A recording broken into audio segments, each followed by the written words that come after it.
Aki Tomoya was cycling to deliver his last newspaper of the day when suddenly he saw a white beret flying in the wind. He quickly pedaled to chase after it, and when he finally caught it, he looked back to see who owned it. There stood a beautiful young woman gazing at him. And with that, his fate in this spring season began. The alarm in Tomoya's room rang, prompting him to get up and prepare to head out, but not before he greeted the anime poster on his wall. He set off to deliver newspapers early in the morning, greeting his neighbor who subscribed to the paper. His neighbor asked if Tomoya was now a paperboy and what had happened to his previous job. Tomoya replied that he was still working at the rental store and the restaurant, he just wanted to add a morning job as well. The neighbor praised Tomoya for being so diligent and asked if it was difficult for him to balance work with school. Tomoya admitted he could manage it, especially since he had a big goal he was working toward. Wasting time wasn't an option, so he bid farewell and went on his way. His neighbor wondered what anime Tomoya was currently obsessed with. This morning marked the first day of the new school year at Toyobasaki Private Academy. Sawamura Spencer Ariri was looking at the announcement board of the class lists. All her friends greeted her. This year, Ariri was in Class 2G with Kyo Isumaki and Azusa Satomi, and she was glad to be in the same class as them. Suddenly, she noticed a girl arriving, staring at her even as she passed through the school gate. Tomoya was in Class 2B this year, and he was once again in the same class as Kamibu Yoshihiko. Yoshihiko greeted him, but Tomoya asked him not to bother him because he was busy. Yoshihiko guessed that Tomoya must be compiling info on winter anime or reviewing the light novel released last March.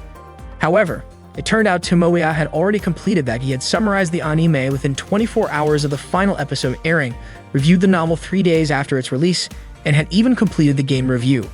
Tomoya's mission was to provide helpful news without spoilers, allowing his readers to enjoy it fully. Yoshihiko called Tomoya a unique kind of blogger and asked what he was working on now. Tomoya explained that he had an important mission, a masterpiece project that would be the beginning of an otaku's life. Just then, Yoshihiko froze, staring out the classroom window and urged Tomoya to look too. Tomoya was annoyed by Yoshihiko's sudden distraction just after he'd answered his question. But Yoshihiko was watching Ariri. She was a half-Japanese, wealthy girl whose father was a British diplomat. What's more, she was the star of the art club, and her artwork had even been accepted for the city art exhibition right after she enrolled here. Tomoya asked why Yoshihiko was so interested in her, and Yoshihiko said Ariri looked even more charming this year. Tomoya asked if Yoshihiko still liked three-dimensional girls, especially when Tomoya himself had already committed to two-dimensional girls. But Yoshihiko pointed out that Ariri was every bit a moe heroine with her pale skin, blonde twin tails, and knee socks, the ideal dream girl from any two-dimensional game. Tomoya replied that three-dimensional girls were just too much trouble. Yoshihiko suggested they go to the opening ceremony together, but Tomoya told him to go ahead. He'd catch up later. Ariri went to her locker and opened it to get her comic, only to hear Tomoya call her careless, saying she usually did miss limited editions. Tomoya informed her that online stores had long since stopped taking orders and that he had pre-ordered from every store that offered exclusive products. Ariri reminded Tomoya not to talk to her at school. Tomoya responded by asking if that was any way to treat the guy who had carried 5 boxes, each weighing 1.8 kilograms, around Akihabara on release day for her. Ariri replied that she'd already given him a bonus poster and said it should be Tomoya thanking her. Then she asked why he was in Class G when he was actually a Class B student. Tomoya was surprised she knew his class placement, considering it had just been announced today. Embarrassed, Ariri said she'd leave if Tomoya didn't have any other business with her. Tomoya called out to her, saying he wanted to talk about something important. However, the opening ceremony was about to start, so Ariri reminded him of that. Tomoya insisted it would be better to say it now, practically begging her to listen. He started telling her about his project plan. Curious, Ariri asked why someone like Tomoya would have such a ridiculous and painful idea. Tomoya was thrilled. She asked and explained that a week ago, he'd experienced a life-changing moment. He described feeling something in his hands that he could only call destiny or maybe even a miracle. He said it felt like a scene from a shoujo manga, a romantic anime, a moe light novel, or the prologue of a dating sim. However, Ariri replied that she had seen that kind of thing a million times and was already tired of it. Tomoya explained that this formula for success worked well and was popular, so he wanted to pour his feelings into it. Ariri asked if Tomoya wanted to make a game that told the story of his encounter with this girl. Tomoya said that when he saw the girl, he could already envision the text and music, almost like it was playing in his head. That was when he realized the only way to tell the story was through a game. Ariri questioned why Tomoya hadn't just chased after the girl and confessed his love. Tomoya countered by asking why he bothered confessing to a three-dimensional girl. Frustrated, Ariri asked if he really wanted to drag her into his little fantasy world. Tomoya pointed out that Ariri was the best illustrator he knew.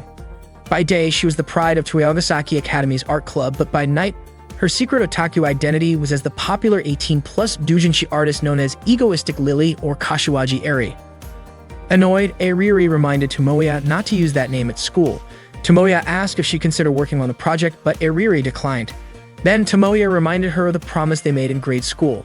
Back then, Tomoya had told her that one day he would be the director of a game company, and when that day came, he would hire her. Ariri had said she would wait for him no matter how long it took and become an artist for his game company. With a toss of her hair, Ariri brushed it off, saying no grade school kid makes a future promise with that much detail. Ariri told Tomoya that if he was really serious about his project, he should be creating the illustrations and script himself, since that's what true doujin artists do. Tomoya said there's no way he could do that, as he'd never be able to capture the girl's beauty, not in a million years. Intrigued, Ariri asked just how beautiful this girl really was, but Tomoya replied that the scene was still etched into his memory. He described her in a white dress and beret, standing on a hill, surrounded by cherry blossom petals blowing in the wind. Ariri pointed out that Tomoya's words didn't give any details about her face. She was sure he couldn't even remember what the girl looked like. Tomoya replied that his feelings weren't about capturing some perfect image. He said he didn't want to lessen her beauty with his attempts. He needed Ariri's illustration skills for that. Frustrated, Ariri tore up Tomoya's project proposal, saying that his thinking was shallow. Tomoya was stunned that a doujinshi artist would say something like that. Ariri argued that if this was supposed to be his grand project and he'd forgotten such a key element, then it was obvious he wasn't serious about it. She called him a fake producer, just looking to take advantage and enjoy the results without real dedication. Tomoya insisted he wasn't half-hearted, he was passionate, filled with ideas, and driven to bring this project to life.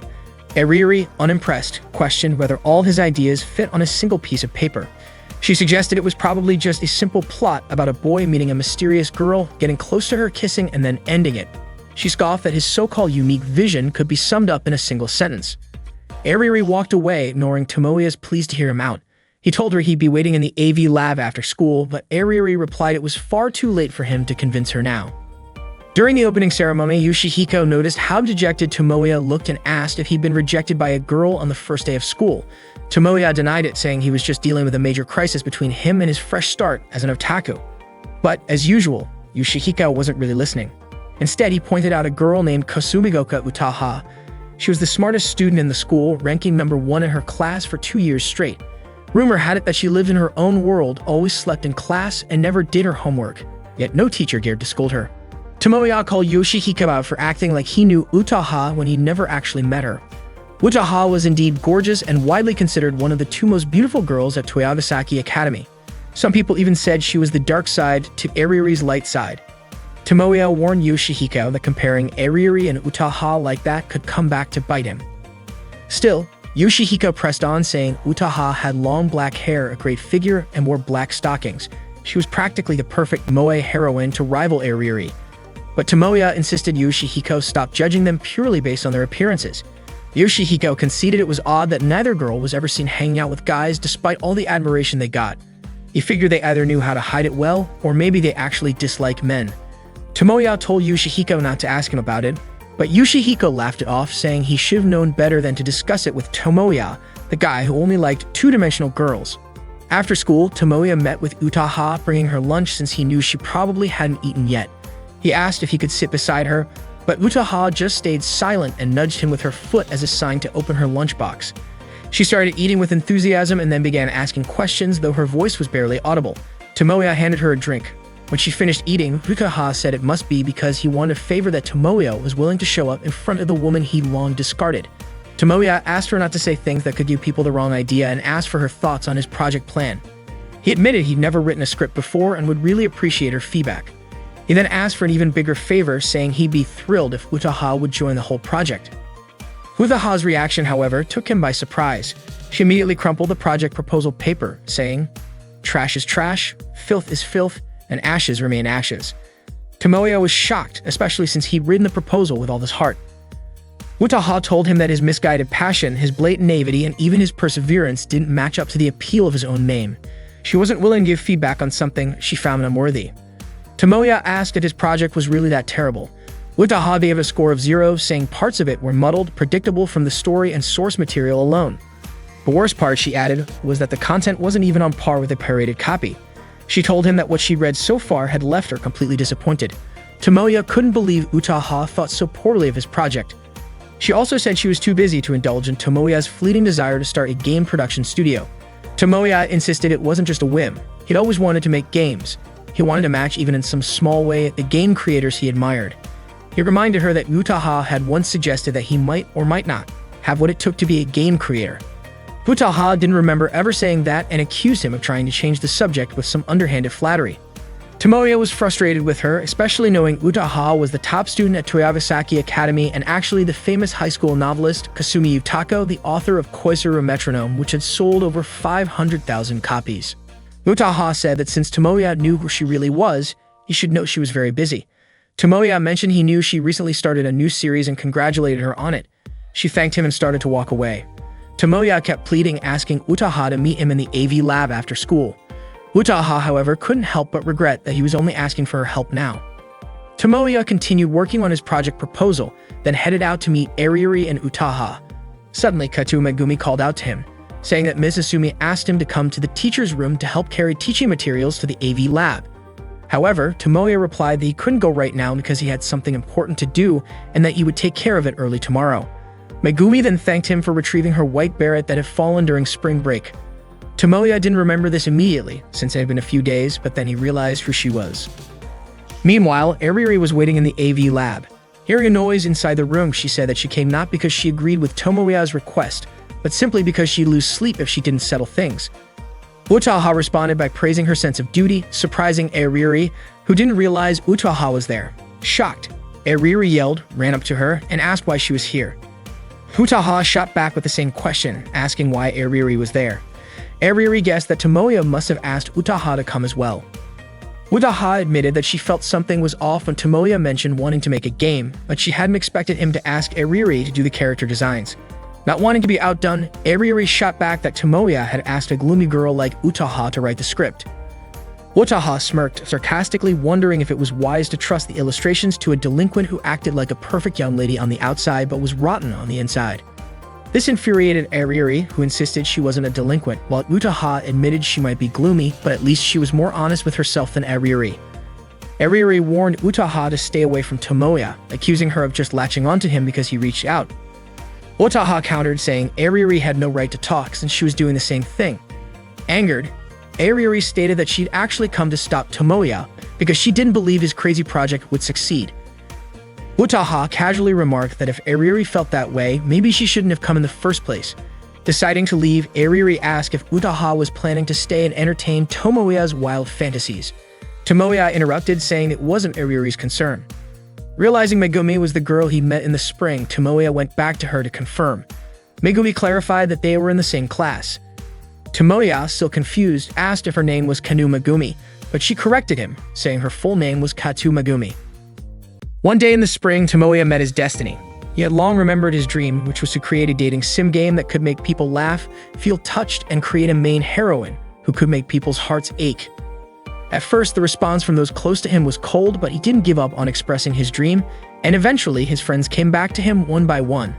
He also had a dramatic encounter with that girl, and he started taking the first steps toward realizing his big dream. Ariuri slapped him to snap Tomoya out of his self-deception in the middle of a recap of episode 1. Utaha just watched their debate while working on the project. Tomoya invited Megumi to meet him at a cafe. He told her that he hadn't realized how sweet she was before.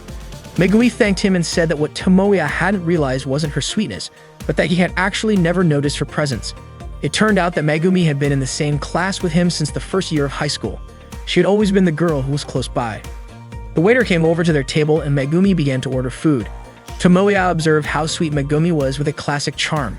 She wasn't too tall or too short, her skin was smooth, and her figure was slender with curves in all the right places. It was clear she was a sweet girl, and Tomoya felt a sense of fate connecting him to her. Megumi thanked Tomoya for treating her, but Tomoya apologized for suddenly inviting her to meet. It was a coincidence that Megumi had no plans that day, so she was able to accept his invitation. Tomoya asked about her hat, and Megumi explained that she had given it to her cousin since he had stopped by and liked it, so she gave it to him as a gift. Tomoya realized that this meeting wasn't just about family obligations. Megumi then asked why Tomoya had asked her that, and Tomoya just thought it was a coincidence. However, Megumi said that if Tomoya noticed her, just like how he noticed him, then it wasn't a coincidence.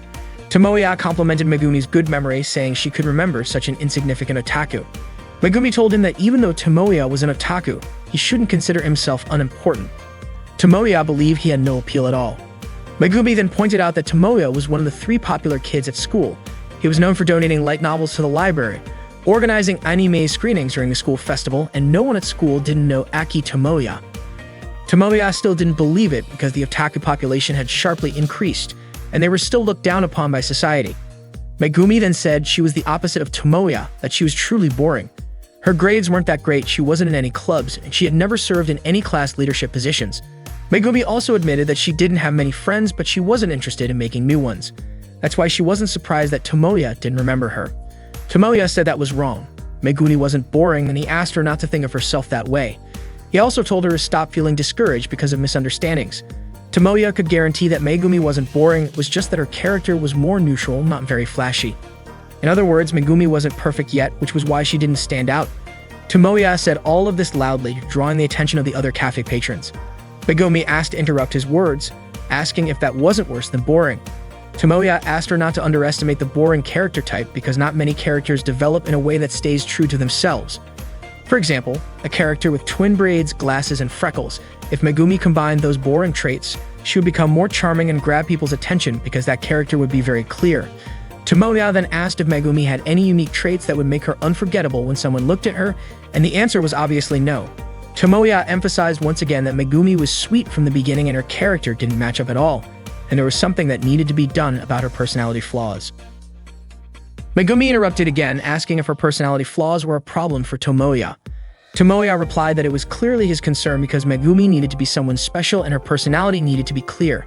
Megumi asked what all of that was for, and Tomoya finally said that Megumi was the girl who should be the heroine of his game. Megumi asked again if that was Tomoya's way of confessing his love to her. Tomoya was confused. Megumi did know that Tomoya was talking to her, but it felt like his gaze was looking at something far away. Tomoya thought it wasn't that he was looking far, but more like from a different dimension. He begged Megumi to help him regain his passion for creating again. Megumi was still confused by what Tomoya was talking about, and he pleaded with her to help him bring back his dream. Megumi then asked if Tomoya was dating the 2 most beautiful girls in school. Tomoya responded that there were 3 mistakes in what she just said. First, the most beautiful girls in school only existed in dating sim game and didn't exist in real life. Second, dating 2 beautiful girls at school was not true. And third, the biggest mistake was that a 2D otaku like him could have a 3D girlfriend. Megumi asked then who the girl outside the window was to Tomoya. It turned out that Eriri and Utaha were watching him from outside the cafe window. They then joined Tomoya and Megumi at their table. Megumi asked why Eriri and Utaha were here. Tomoya said that if Megumi recognized them, things wouldn't be so complicated. Megumi recognized both of them as the 2 most beautiful girls at Toyogasaki Academy. Tomoya asked Megumi to stop mixing up dating sim game with reality. But Megumi said that now she was with 3 famous people from Toyogasaki Academy. She felt like just a speck of dust among them. Tomoya told her that although Eriri and Utaha might seem intimidating, they weren't that bad. Even though they had foul mouths and bad personalities, they were otaku on a much higher level than him. Tomoya introduced Eriri and Utaha as members of his game circle. Eriri was the illustrator and Utaha was the scriptwriter. Megumi still didn't understand any of this. Utaha then said that she didn't understand it either and immediately stepped on Tomoya's foot, saying that this was how a guy who had made plans with a girl ended up hanging out with another girl instead. Tomoya introduced Megumi as the newest member of the circle and the main heroine of the game they were going to create. Megumi said that she had just learned about all of this and Tomoya assigned her a role in the project. Eriri stared at Megumi, making Megumi ask Tomoya why Eriri was staring at her. Tomoya told her not to worry about it because that's just how Eriri looked at people. Eriri then realized that the girl Tomoya had been talking about all this time was Megumi. She didn't even care if Megumi was his girlfriend, a fellow otaku, or just a friend looking for some benefits. Megumi was shocked by Eriri's sharp attitude. Tomoya explained that this was Eriri's true nature, and she was just pretending to be innocent at school. Eriri kicked Tomoya and told him not to talk like he knew her so well. Tomoya asked her not to start a fight with someone she had known for years. They continued arguing, which made Utaha tell Eriri to stop embarrassing herself, but Eriri ignored her. Utaha reminded them that it could become a problem if a Toyogasaki student was seen here and referred to Eriri as mispretending to be innocent. Eriri, annoyed, turned and kicked Utaha's leg, causing their fight to attract the attention of the cafe's other customers. Tomoya tried to calm them down, but once again, Aririri and Utaha criticized the project. Aririri said the project didn't yet convey what feelings the players were supposed to express. Utaha even suspected that Tomoya still couldn't picture what he actually wanted to create. Tomoya responded saying that Aririri and Utaha were speaking as though they were the creators. They both simultaneously declared that they were creators. Tomoya was sure they both actually got along well. Aririri said that if things kept going like this, Tomoya's dream of making the game would just stay a dream. Utaha then gave Tomoya an ultimatum. He could either start writing again or give up. Aririri suggested that Tomoya should just give up, and Utaha saw that Tomoya was almost heartbroken over the gap between his dreams and reality. According to Aririri, the concept of a fated meeting wasn't as sweet as a light novel. Utaha didn't argue with her. She said if meetings were based on fate or coincidence, the world would just be full of childhood friends ending up together. Aririri asked if there was something wrong with that, saying she didn't mean it that way. Tomoya said he had already made his decision. Aririri and Utaha asked together who Tomoya had chosen. Tomoya replied that he chose not to give up. He would rewrite as many times as needed until Aririri and Utaha approved. They thought Tomoya was going to choose one of them, but it turned out he was talking about the project. Tomoya was confident he would create the greatest dating sim game that would touch everyone's hearts. He would also turn Megumi into the main heroine who would make everyone's heart flutter. But when they looked around, Megumi was no longer sitting in her seat. They started searching for her and found out that Megumi had stood up to get a drink. None of them had noticed that she had left. The next day, Tomoya invited Megumi to meet up. Megumi came to Tomoya. Thankfully, the weather was nice today. She mentioned that the weather forecast had been doubtful, so she'd been worried earlier. She asked if Tomoya's house was nearby, saying that she occasionally passed by this street. Tomoya asked if Megumi remembered this place. Megumi said the locals called it Detective Hill because there was a detective agency nearby. However, that wasn't what Tomoya meant, so he asked why she thought he chose this place to meet. Megumi assumed it was because the place was close to his house, but Tomoya said that wasn't the reason. Megumi asked if it was because it was far away, which made Tomoya annoyed, and he explained that this was the first place they met. Megumi then said the place they met was during the entrance ceremony a year ago. Tomoya asked if she understood the purpose of today, and Megumi said that Tomoya probably wanted to talk about something, which is why he invited her to his house. Tomoya explained that this was the problem. What kind of girl would go to the house of a guy she just met? He also told Megumi not to dress like a normal person because no one had ever come to his house looking that normal. Megumi also sensed something was off. She suddenly realized that Tomoya would never invite a real-world girl to his house. Tomoya then asked why she still came if she knew he was strange and why she came so easily if he was an otaku. Megumi didn't expect to be lectured like this by the guy who had invited her. Tomoya said that up until now, Megumi had been living an aimless life, and today he was going to teach her how to live in the real world. Megumi started to suspect that maybe Tomoya's room had been designed so no one could hear her screams for help. Tomoya told Megumi to prepare herself because he was going to fill her head with moe content. They entered Tomoya's house and Megumi was amazed by the sight of his room, which truly reflected the life of an otaku.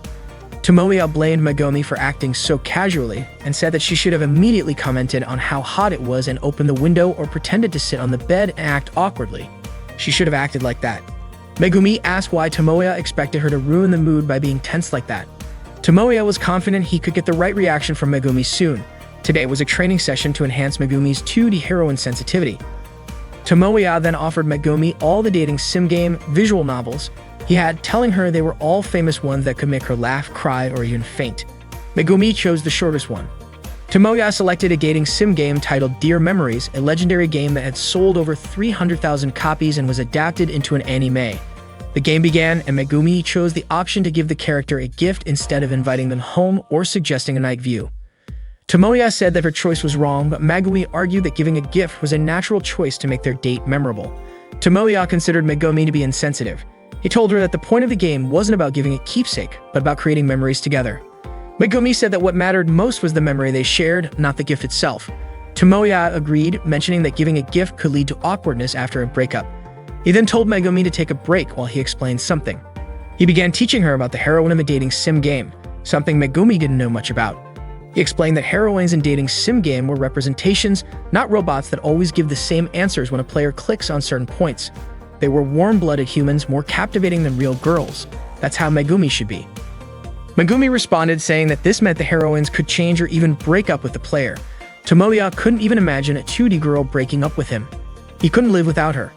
They finished the game and Tomoya was crying after hearing a particular scene. He asked Megumi if she didn't think that scene was incredibly sad. Megumi said that she should have been moved. Tomoya believed that Megumi finally understood that the dialogue and the inserted songs were truly amazing. But this wasn't the real climax yet. After this, something even more amazing would happen, so she should get ready to be in awe, because to save the main character, the female character was willing to make a sacrifice. Megumi said it was very interesting and that maybe she could enjoy playing it peacefully if no one had spoiled the plot for her. She would have definitely cried. The game ended and Megumi didn't expect the plot to end so unexpectedly. Tomoya was also surprised because Megumi turned out to be someone who enjoyed going on adventures. Tomoya asked her what she thought after finishing the game. Megumi felt mixed emotions but found it enjoyable in the end. The graphics were sweet, the voice actors were dramatic, the music was good, and the story was interesting. She also learned about dating sim game and anime like this, but that didn't mean she didn't know anything. Tomoya was happy. There was no doubt that Megumi was the right girl for him. Tomoya said that this was the kind of heroine he wanted to instill in Megumi. Megumi responded, asking if that meant she was suddenly going to die like in the game. Tomoya asked her not to compare the game to the type of scumbags who kill off heroines just for an emotional response. But it seemed like Megumi didn't quite understand. Tomoya explained using a metaphor, no great weapon is made carelessly and critiques shouldn't make someone lose their way. Instead, they should look at the bigger picture with clear eyes. He also suggested considering the most captivating interpretation for the players. Suddenly, Tomoya remembered the criticisms from Eriri and Utaha. He realized that he himself was the one who didn't understand. Tomoya thanked Megumi because, thanks to her, he had learned the most important lesson of all. After that, Megumi said her goodbyes to head home. But Tomoya told her that there was a sequel to the game. And this was the beginning of the story, the birth and rise of it. He wouldn't spoil the plot and quickly set up the game again. However, Megumi said it was probably already midnight and the game wouldn't be finished by then. Tomoya replied that his parents were out of town for a picnic, and since it was Saturday and the next day was a school holiday, he insisted Megumi stay over. He begged her to stay and help him become a true man. Megumi was, of course, shocked. She said she called her parents to let them know she'd be home late. Tomoya asked if Megumi was sure because in this situation, he wouldn't dare take responsibility if anything happened. Megumi replied, asking if they were going to stay up all night playing the game. Tomoya called Megumi, telling her that Eriri and Utaha hadn't agreed to his project yet. He realized that becoming a creator was much harder than he thought. Megumi asked when the next deadline was, and Tomoya said it was the end of Golden Week. That would be his last chance. The long holiday started today, but even so, time was of the essence. Tomoya needed to focus on the game from this point onward.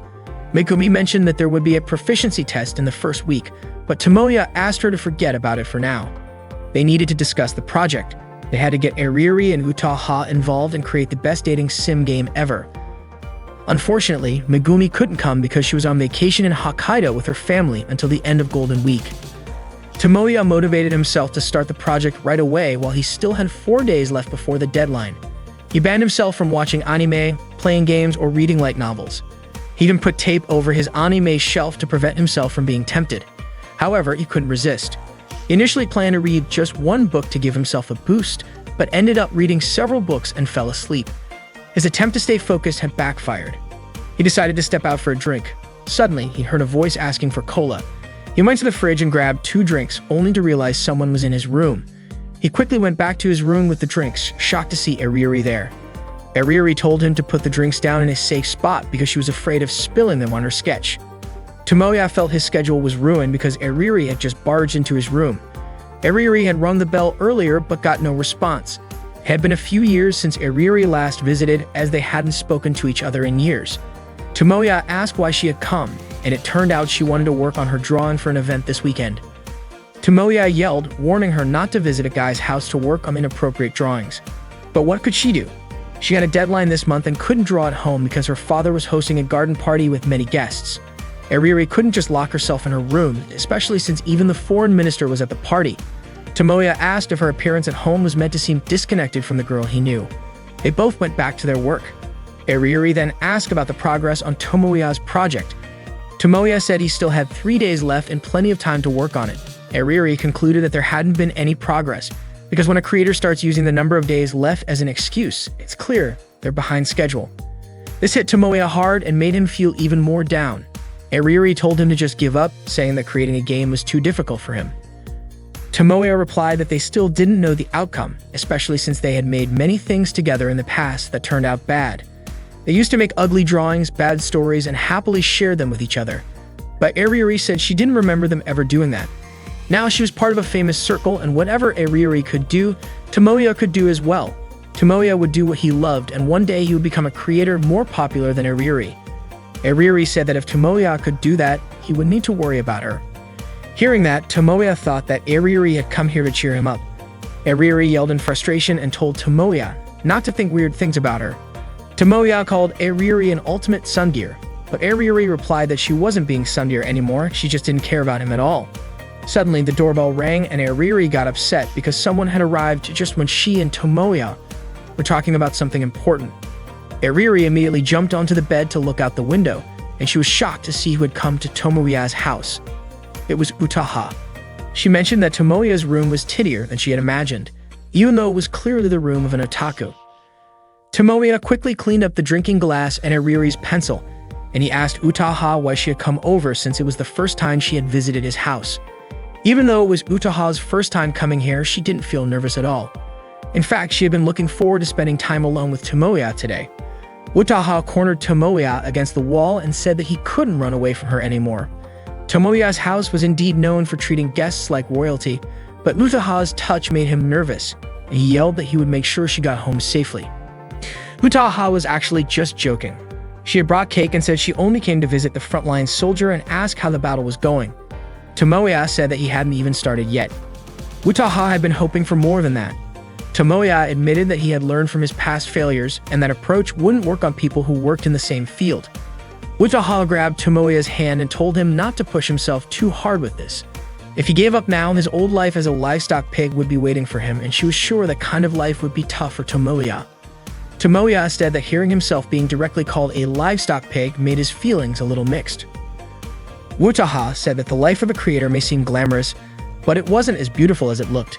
Deadlines could make people go crazy, the competition was tough, and no one knew when their talent would disappear. Tomoya didn't want to hear excuses from a newcomer whose name was just rising. Utaha also mentioned that the worst part was dealing with the haters. When getting good reviews, they'd mock it as a marketing tactic. If the book sales were bad, they'd laugh about it, and when offering reasons, they'd refuse to take any responsibility. Utaha got emotional just thinking about the haters. If she could, she wanted to gather them all up and deal with them all at once. Tomoya tried to calm Utaha down. She said that's why Tomoya should keep subscribing to her books as usual. Tomoya remembered Utaha's words that she still couldn't imagine the game he was going to create. Those words really touched his heart and made him realize that he still didn't know much. That's when he figured out what he wanted to make and whether he could find a solution to get Utaha to agree to it. Tomoya begged Utaha to give him some time because he would work hard to make a project proposal that she would approve of. Utaha couldn't stop him because he was so determined, so she told him to do whatever he wanted. However, as a trade-off, she wouldn't extend the deadline. She would wait for him until the end of the vacation. Tomoya promised to keep fighting to create the project until Utaha would beg him to join in. One last piece of advice from Utaha was that if Tomoya was serious about creating a circle and making a game together, he should include all the members in it. Otherwise, the quality of the product wouldn't be good no matter how hard he tried, and Tomoya wouldn't be able to stay motivated. So for now, all the members should do their best. Utaha also mentioned that Tomoya should have hidden Iriri's bike. Tomoya just realized that Iriri's bike was in his yard. Iriri came out from the closet and yelled in frustration, calling Utaha's name. Tomoya told her that if she wanted to curse him, she shouldn't hide it. Iriri responded saying there was no way she could come out while Utaha was in the room. However, Utaha seemed to know everything, even without Iriri appearing. Iriri immediately decided to go home.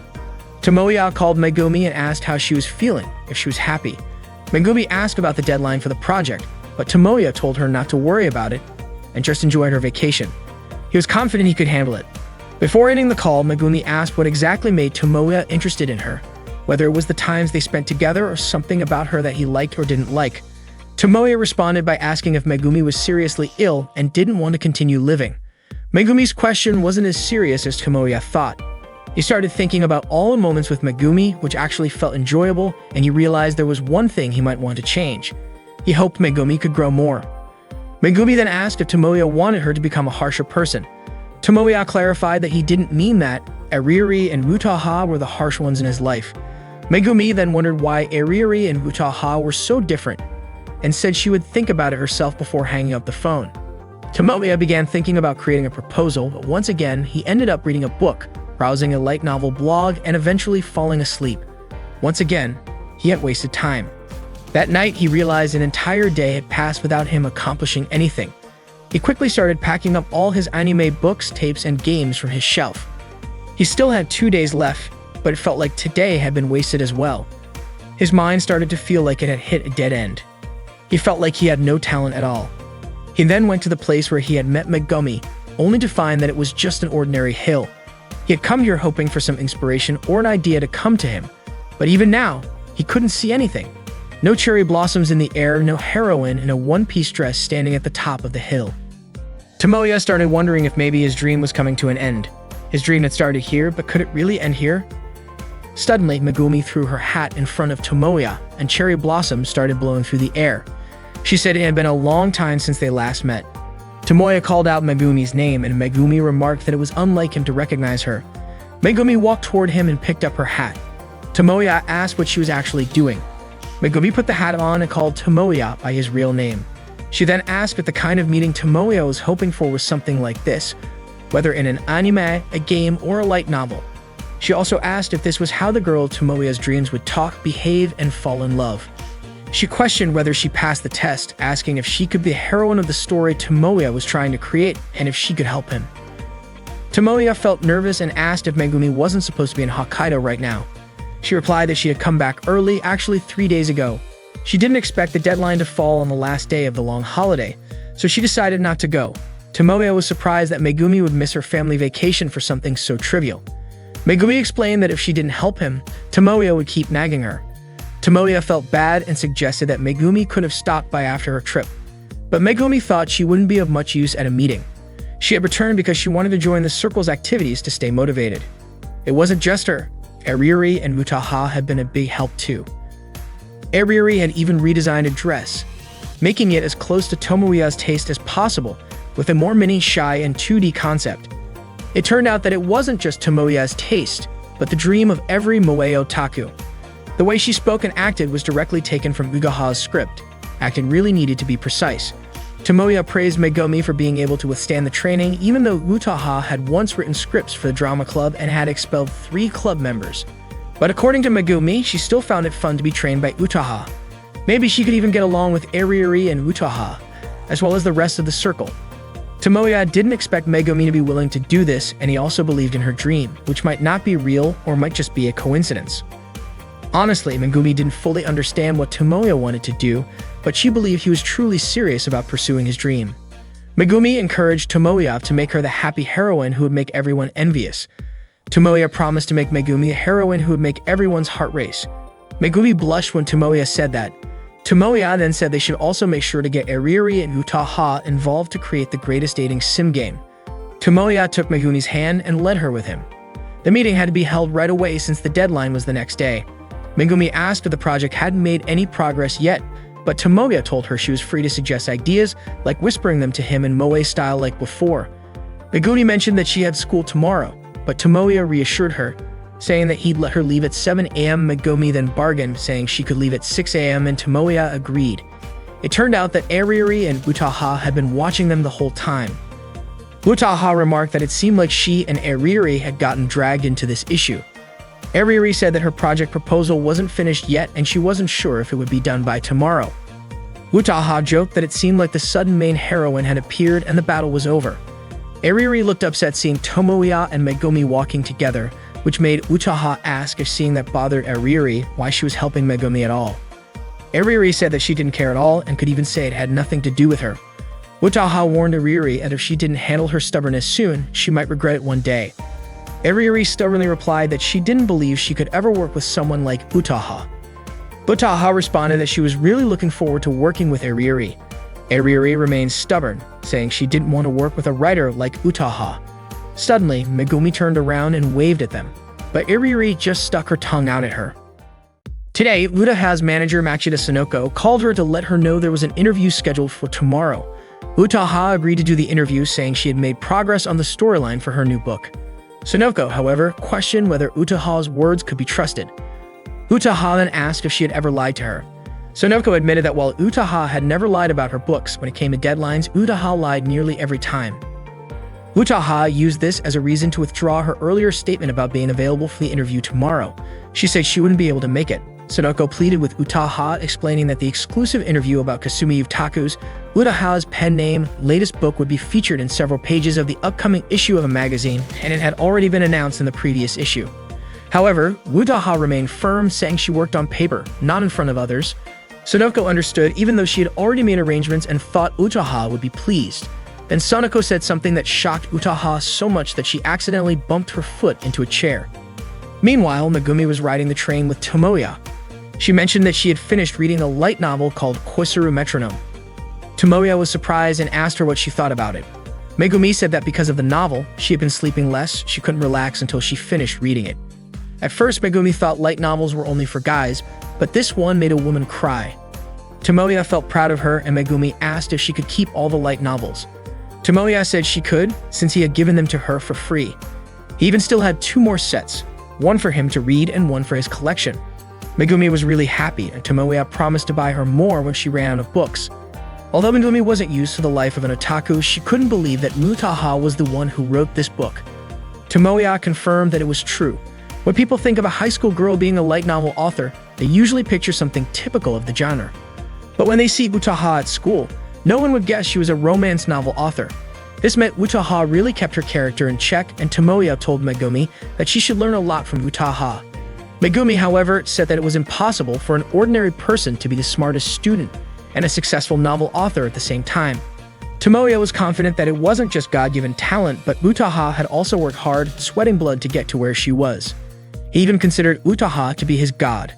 Megumi understood that Tomoya was a huge fan of Utaha. He couldn't wait for her next book, and this time he hoped there would be an anime adaptation. Megumi was also curious about the plot, wondering if it would have a love story similar to Koisaru Metronome. Tomoya said he would ask Utaha about it, but Megumi doubted Utaha would reveal something so important, since talking about it might be considered unprofessional. Tomoya fell silent upon hearing Megumi's words. Megumi then asked why Tomoya's reaction seemed like it triggered some past trauma. Tomoya assured her that he hadn't been hurt in any way and asked Megumi not to misunderstand. Megumi didn't want to go any further into the topic. Tomoya said that today would be the day he could ask Utaha everything he wanted. Today, Tomoya was about to interview Utaha, but Utaha asked him what all this was about. It turned out that a week ago, Tomoya had received an email from Utaha's assistant editor offering a job. Sonoko explained that since Utaha was shy around strangers, reluctant to work with others, and quick to get emotional, a typical news writer wouldn't be able to interview her. That's why Sonoko thought Utaha might be more willing to do it with someone she knew. Utaha said she just wanted to go home and sleep. Tomoya immediately stopped her, begging her to agree to the interview. Utaha repeated that she was shy, hard to work with, and easily irritated. Tomoya agreed with her and let her start walking away. But then he quickly apologized, admitting that he had mixed politeness with his personal opinions. Tomoya had guessed Utaha wouldn't want to do it, but when he found out it was an opportunity to learn more about Utaha's new book before anyone else, he couldn't turn it down.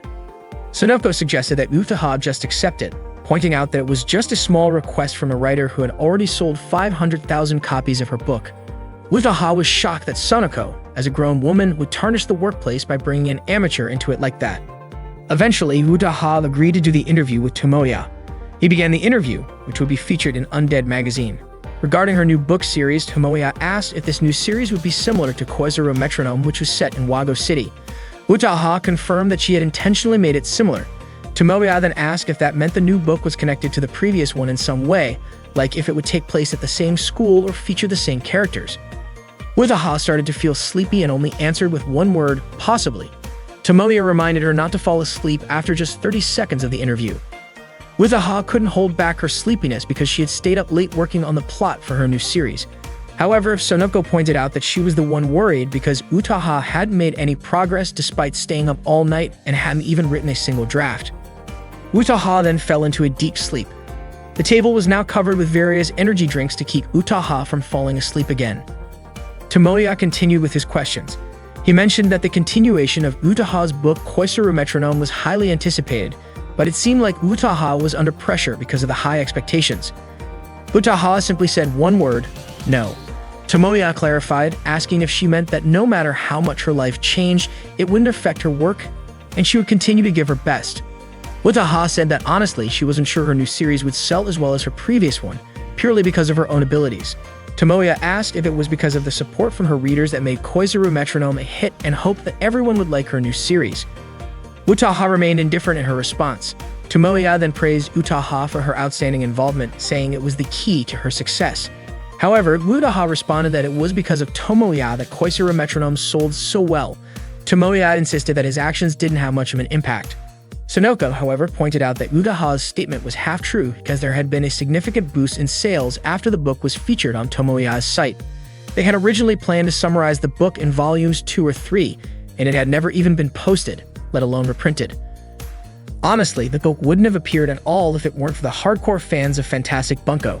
Tomoya quickly asked them not to reveal such details, adding that the publisher was at fault for not doing their job properly. Utaha agreed, especially since Fushikoa Shoten was indifferent to newcomers. Sonoko confirmed this, saying their sales department was completely unenthusiastic. Tomoya was feeling confused about what he would write for the interview results. He was also getting exhausted from conducting it and suggested speeding things up. Utaha, noticing how long they had been there, remarked that the interview didn't seem to have much substance. Tomoya explained that it was because the interview was difficult to work with. Utaha, on the other hand, blamed Tomoya for trying to understand her unpleasant comments. Tomoya then suggested wrapping up the interview with one clear answer. He asked Utaha to tell the readers what she hoped for in order to finish the next series. Utaha became more serious and said that she had recently brought her best work, Koizuru Metronome, to a happy ending. As a woman, she had no personal connection to it, but she was lucky to have the chance to try something new, thanks to the support of readers who had backed a book written by a complete beginner. To repay her readers, she would do her best in her next project, and even more so, she really hoped for continued support from them. Utaha then asked Tomoya for his opinion on her answer. Tomoya praised her, saying that her gratitude was reflected in her books. He said that was the Utaha he knew. Utaha reminded him to write projects in the plural form for future work, as it meant she got 2 projects to handle. Tomoya was surprised to hear that Utaha would be joining his project. She mentioned that she would be joining Tomoya's circle next week and told him to get ready because she didn't want anyone slacking off.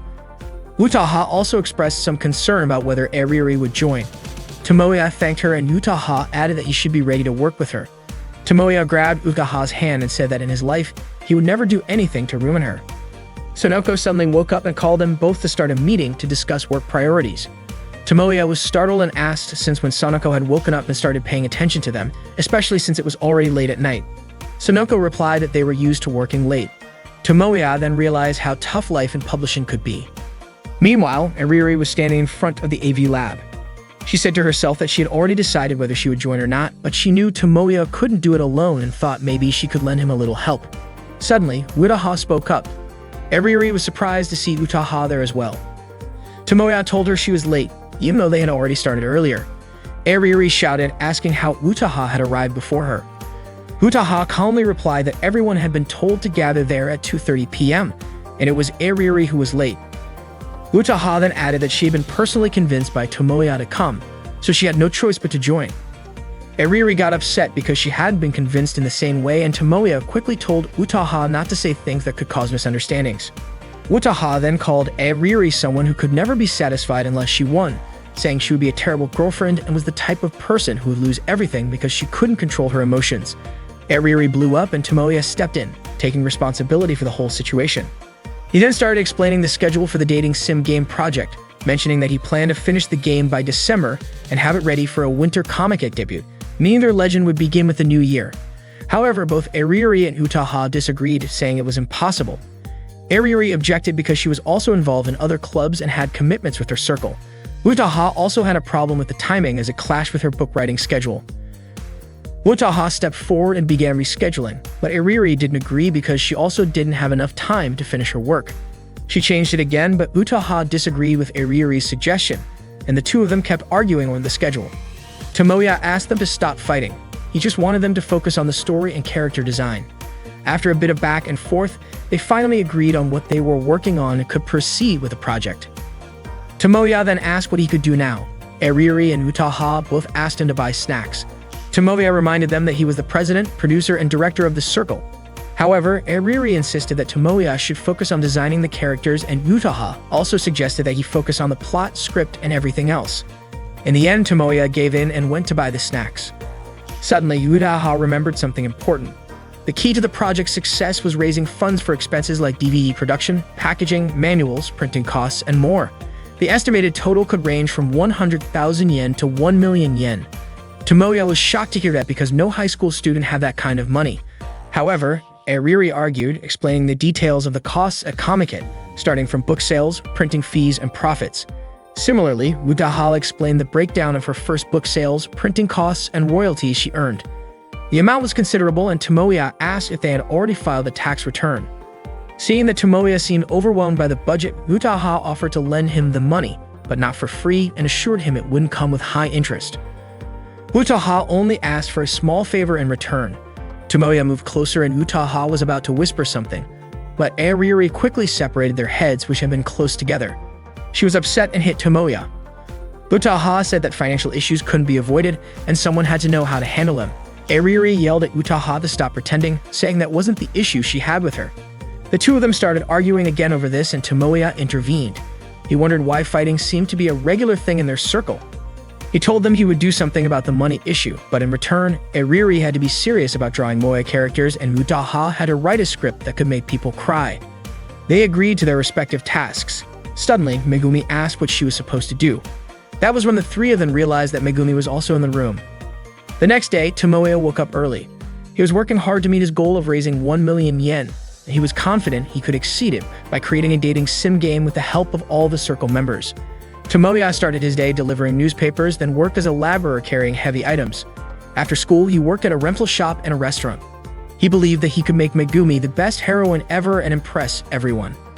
While Tomoya was working at the restaurant, he was surprised to see Megumi walk in with a guy to have dinner at the place where he worked. Megumi was just as surprised to learn that Tomoya worked part-time there. Tomoya asked about the guy, calling out Megumi for being heartless toward him. At school, Megumi explained that the guy was her cousin. The day before, her whole family had visited, but the parents went out to do something, so instead of waiting around, she went out to dinner with her cousin. Megumi had no idea that Tomoya worked at that restaurant, even though Tomoya had visited it once a month. Tomoya was still upset.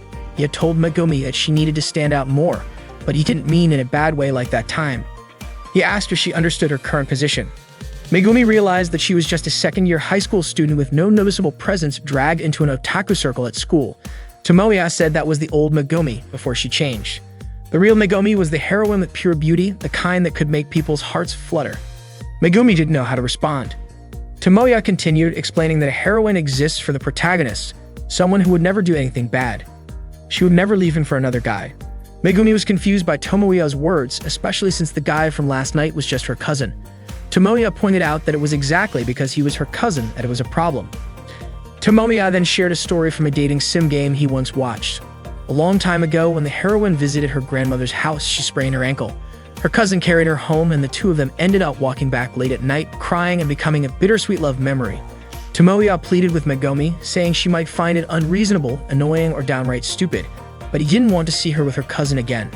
At the very least, Megumi should be a heroine who was only there for the protagonist, until the game was finished. Megumi apologized and told him that she and her cousin were going on a trip this weekend. Today, Ariri and Megumi are starting to work on their dating sim game project. Ariri asks Megumi to show an expression as if she's offended. Megumi, looking a bit confused, is then instructed by Ariri to imagine a situation where she has a date planned, but the guy doesn't show up and she has to scold him. Ariri even demonstrates the expression herself.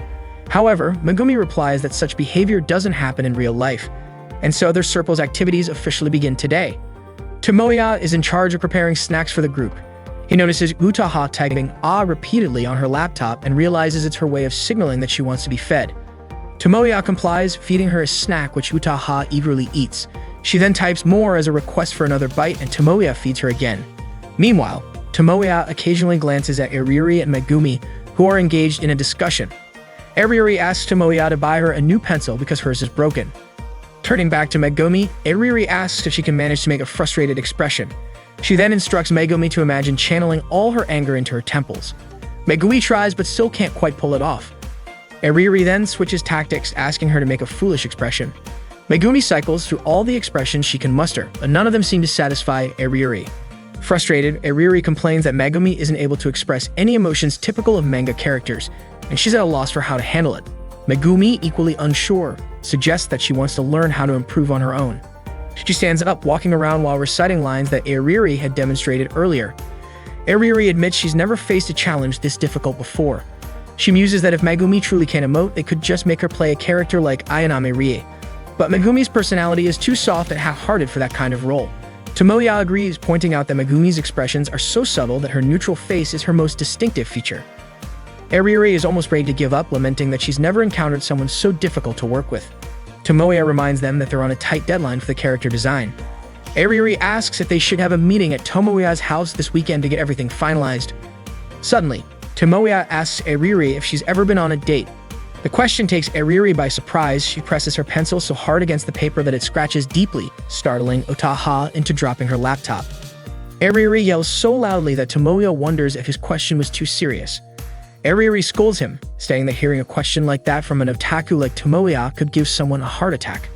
She sarcastically asks if Tomoya is trying to ask her out. Unfortunately for Ariuri, that's not what Tomoya meant at all. He explains that it's just a gaming strategy exercise, imagining scenarios like reluctantly accompanying someone to the mall to shop for clothes or other girly items. He asks if such outings count as dates. Ariuri declares that she wouldn't go in the first place because malls are too crowded. She adds that if she needs clothes, she can just order them online or have a coordinator bring them over. Tomoya tells her to drop her spoiled, ikikomori rich girl attitude and presses her to think about what she'd do in such a situation. Tomoya insists that Ariuri might have useful insights since she's good at hiding her true nature at school. Realizing he's gone off topic, Tomoya apologizes for his strange comments and asks her to forget about it. Ariuri advises Tomoya that for his game strategy, he needs to be more attuned to the mood of the situation. She suggests observing interactions carefully, keeping the conversation flowing naturally, and if all else fails, just faking a smile. So even though Tomoya doesn't always understand what others are saying, all he needs to do is smile and avoid asking irrelevant or off-topic questions.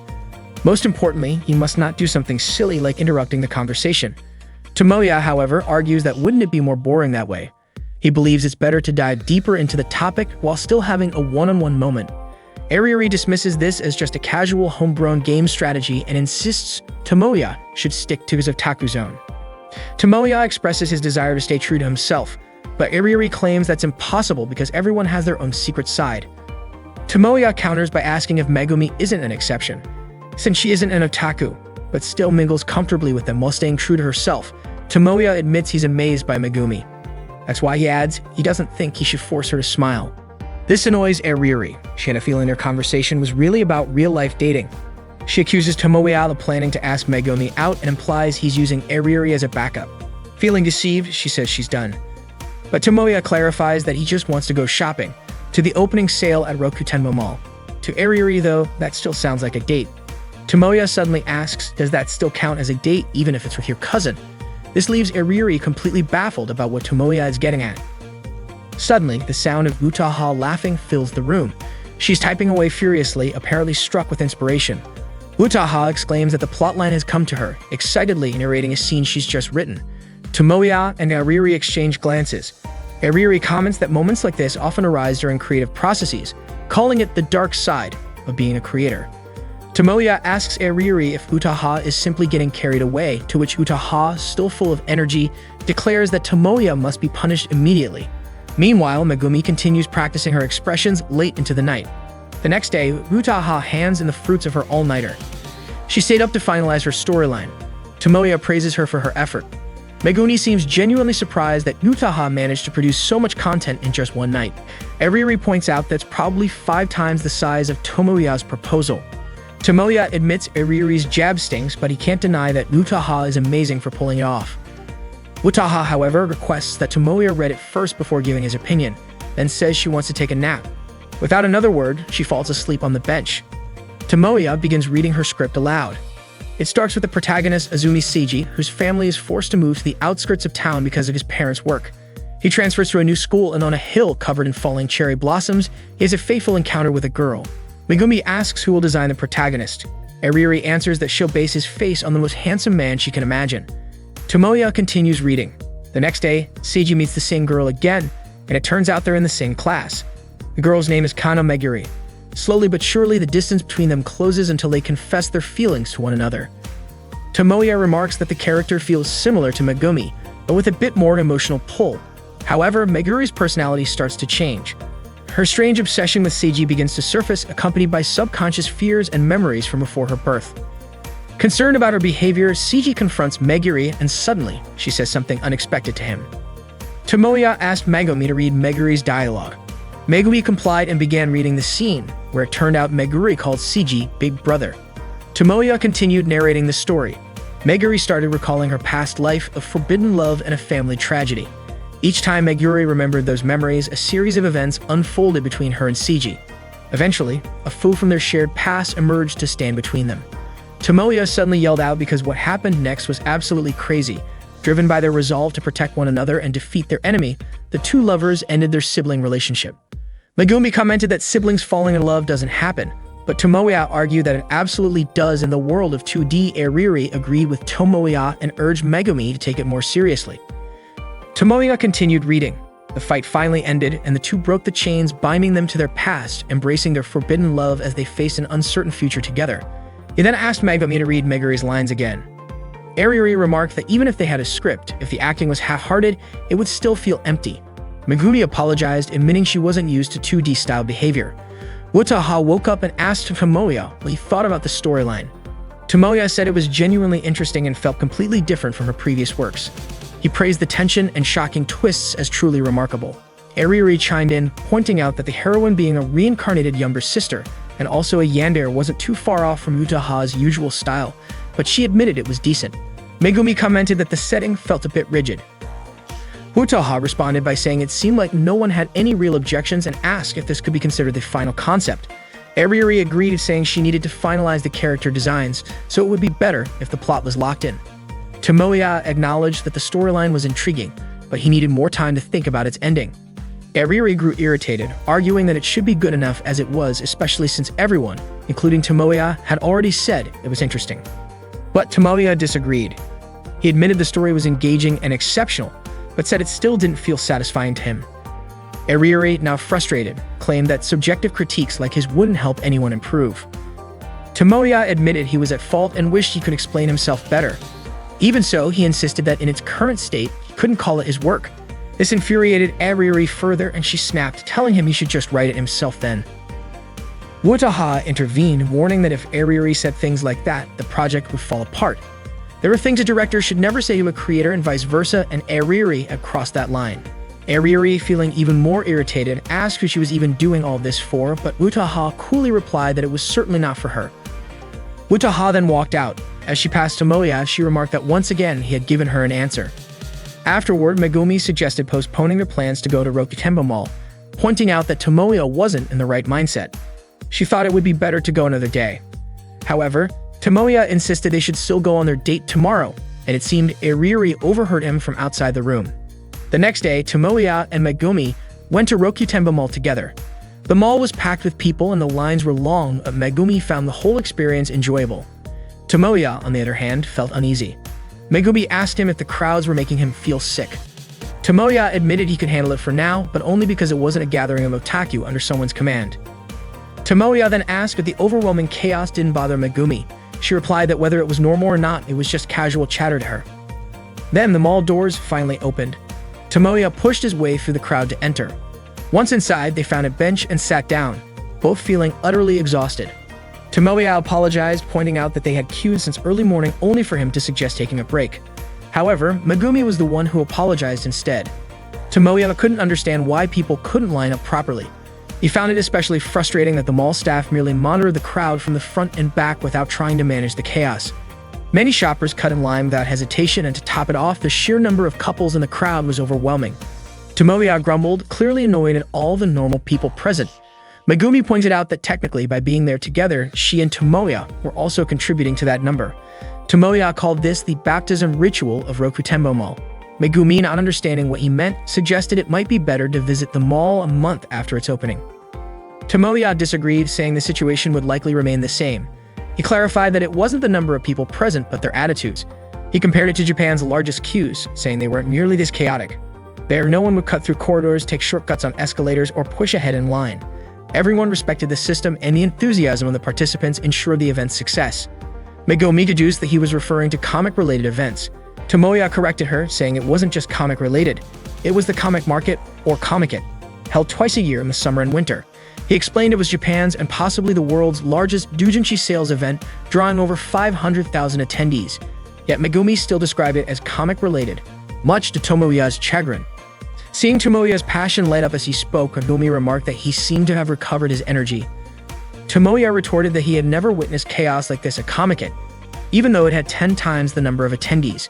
He reflected that the key was to see everyone as part of the same Otaku tribe or fellow hoarders of cherished collectibles. Tomoya then asked Megumi which stores she wanted to visit and began marking them on the mall map. Megumi asked if he was sure he could handle it if she named all of them. Undeterred, Tomoya started mapping out and connecting their shopping route. As Tomoya meticulously planned their itinerary to make things easier, Megumi told him there was no need to overthink it. They could just wander and visit stores as they came across them. But Tomoya refused to let this shopping trip devolve into an aimless battle. With determination, he declared that they would win this game by sticking to his carefully plotted route. They successfully made their first purchase at the initial store on the list. However, Tomoya decided to change their route when he learned that the next store had a 2-hour wait time. Megumi thought this meant they would skip that store altogether, but Tomoya assured her it was too soon to give up. He explained that the current congestion was likely due to limited edition items only available that day. Once those items sold out, the crowd would probably thin out. Megumi couldn't believe how much thought Tomoya put into what seemed like an ordinary shopping trip. Tomoya explained that the frustration of not being able to buy something you've been eagerly anticipating is the same, whether you're an otaku or just a regular person. Megumi nodded in agreement. They continued to the next store. Although Tomoya was visibly tired, he kept cheering Megumi on. As the day wore on, the mall grew even more crowded, making their progress more challenging. Still, Tomoya encouraged her, saying that their timing would work out if they kept moving forward. At one point, Megumi accidentally bumped into someone and nearly fell. Thankfully, Tomoya quickly grabbed her arm, steadying her. He told her firmly not to let go of him. Battling through the dense crowd, Tomoya held on to Megumi as they made their way forward. Finally, they reached the last store on their list. Both of them felt a wave of relief and joy. Megumi was amazed that they managed to finish everything in just one day. She thanked Tomoya for all his effort. However, Tomoya brushed off her gratitude, saying that the exhaustion he'd felt in the past was far worse than this. Megumi suggested that Tomoya take a break, noticing how drained he looked. While browsing in the store, Tomoya spotted Megumi at a counter examining glasses. To his surprise, Megumi was picking out a pair for him. She carefully chose one and placed it on Tomoya's face, saying it was a gift to thank him for accompanying her today. Tomoya was stunned. For a moment, it was as if he were seeing Megumi in the 2D version of his dreams. He thanked her sincerely but also apologized, explaining that he couldn't walk her home because he had another place he needed to go. At the release celebration for Koizuru Metronome Volume 2, a fan signing event featuring Utaha was held. Tomoya, a devoted fan of Koizuru Metronome, attended the event. Despite having read the first volume over 20 times, he still found himself moved to tears each time. Tomoya shared that when Naoto tried to win Seiyuka's heart in Chapter 6, it was deeply touching, but the misunderstandings they faced later became frustrating. He also admitted that at first he struggled to understand Seiyuka's character and thought process. However, by the 5th read-through, he started to suspect the story might be based on Utaha's own experiences. Each subsequent reading brought new understanding. While he humbly confessed he might not be the best reader, he emphasized how profound the story of Koizuru Metronome felt to him. Utaha then asked if Tomoya was a student at Toyamasaki High School and instructed him to call her senpai. Later, Tomoya tried calling Utaha, but she didn't pick up. Sonoko, noticing the incessant ringing, asked why Utaha wasn't answering her phone. Utaha casually responded that she didn't need to answer it. Tomoya, realizing she was probably upset with him, hurriedly ran to a cafe. Sonoko then asked Utaha if the caller was Tomoya. Utaha questioned why Sonoko would think that, especially since she had mentioned him all day. Sonoko pointed out that Utaha had been avoiding the topic all day, which only made it more obvious that Tomoya was on her mind. Utaha firmly denied it, stating she wasn't thinking about him, had no interest in him, and didn't even want to talk to him. In a prior encounter at a cafe, Tomoya had woken Utaha, who had dozed off at the table, and asked if she found him boring. Utaha explained she had been working overtime because of looming deadlines, including the plot for her 4th book. Tomoya used the opportunity to bring up the cliffhanger ending in the 3rd volume, calling it cruel. His excitement in discussing her books, however, seemed excessive to Utaha, who told him there was no need to get worked up over minor details in her novels. Tomoya argued that what might seem trivial to her held immense significance to the characters and readers eagerly awaiting the next installment. Utaha asked Tomoya what kind of story he wanted to see next. Surprised, Tomoya questioned if she was serious about asking him for input. Utaha clarified that it wasn't unusual for an author to seek feedback and ideas from readers, just for inspiration, of course.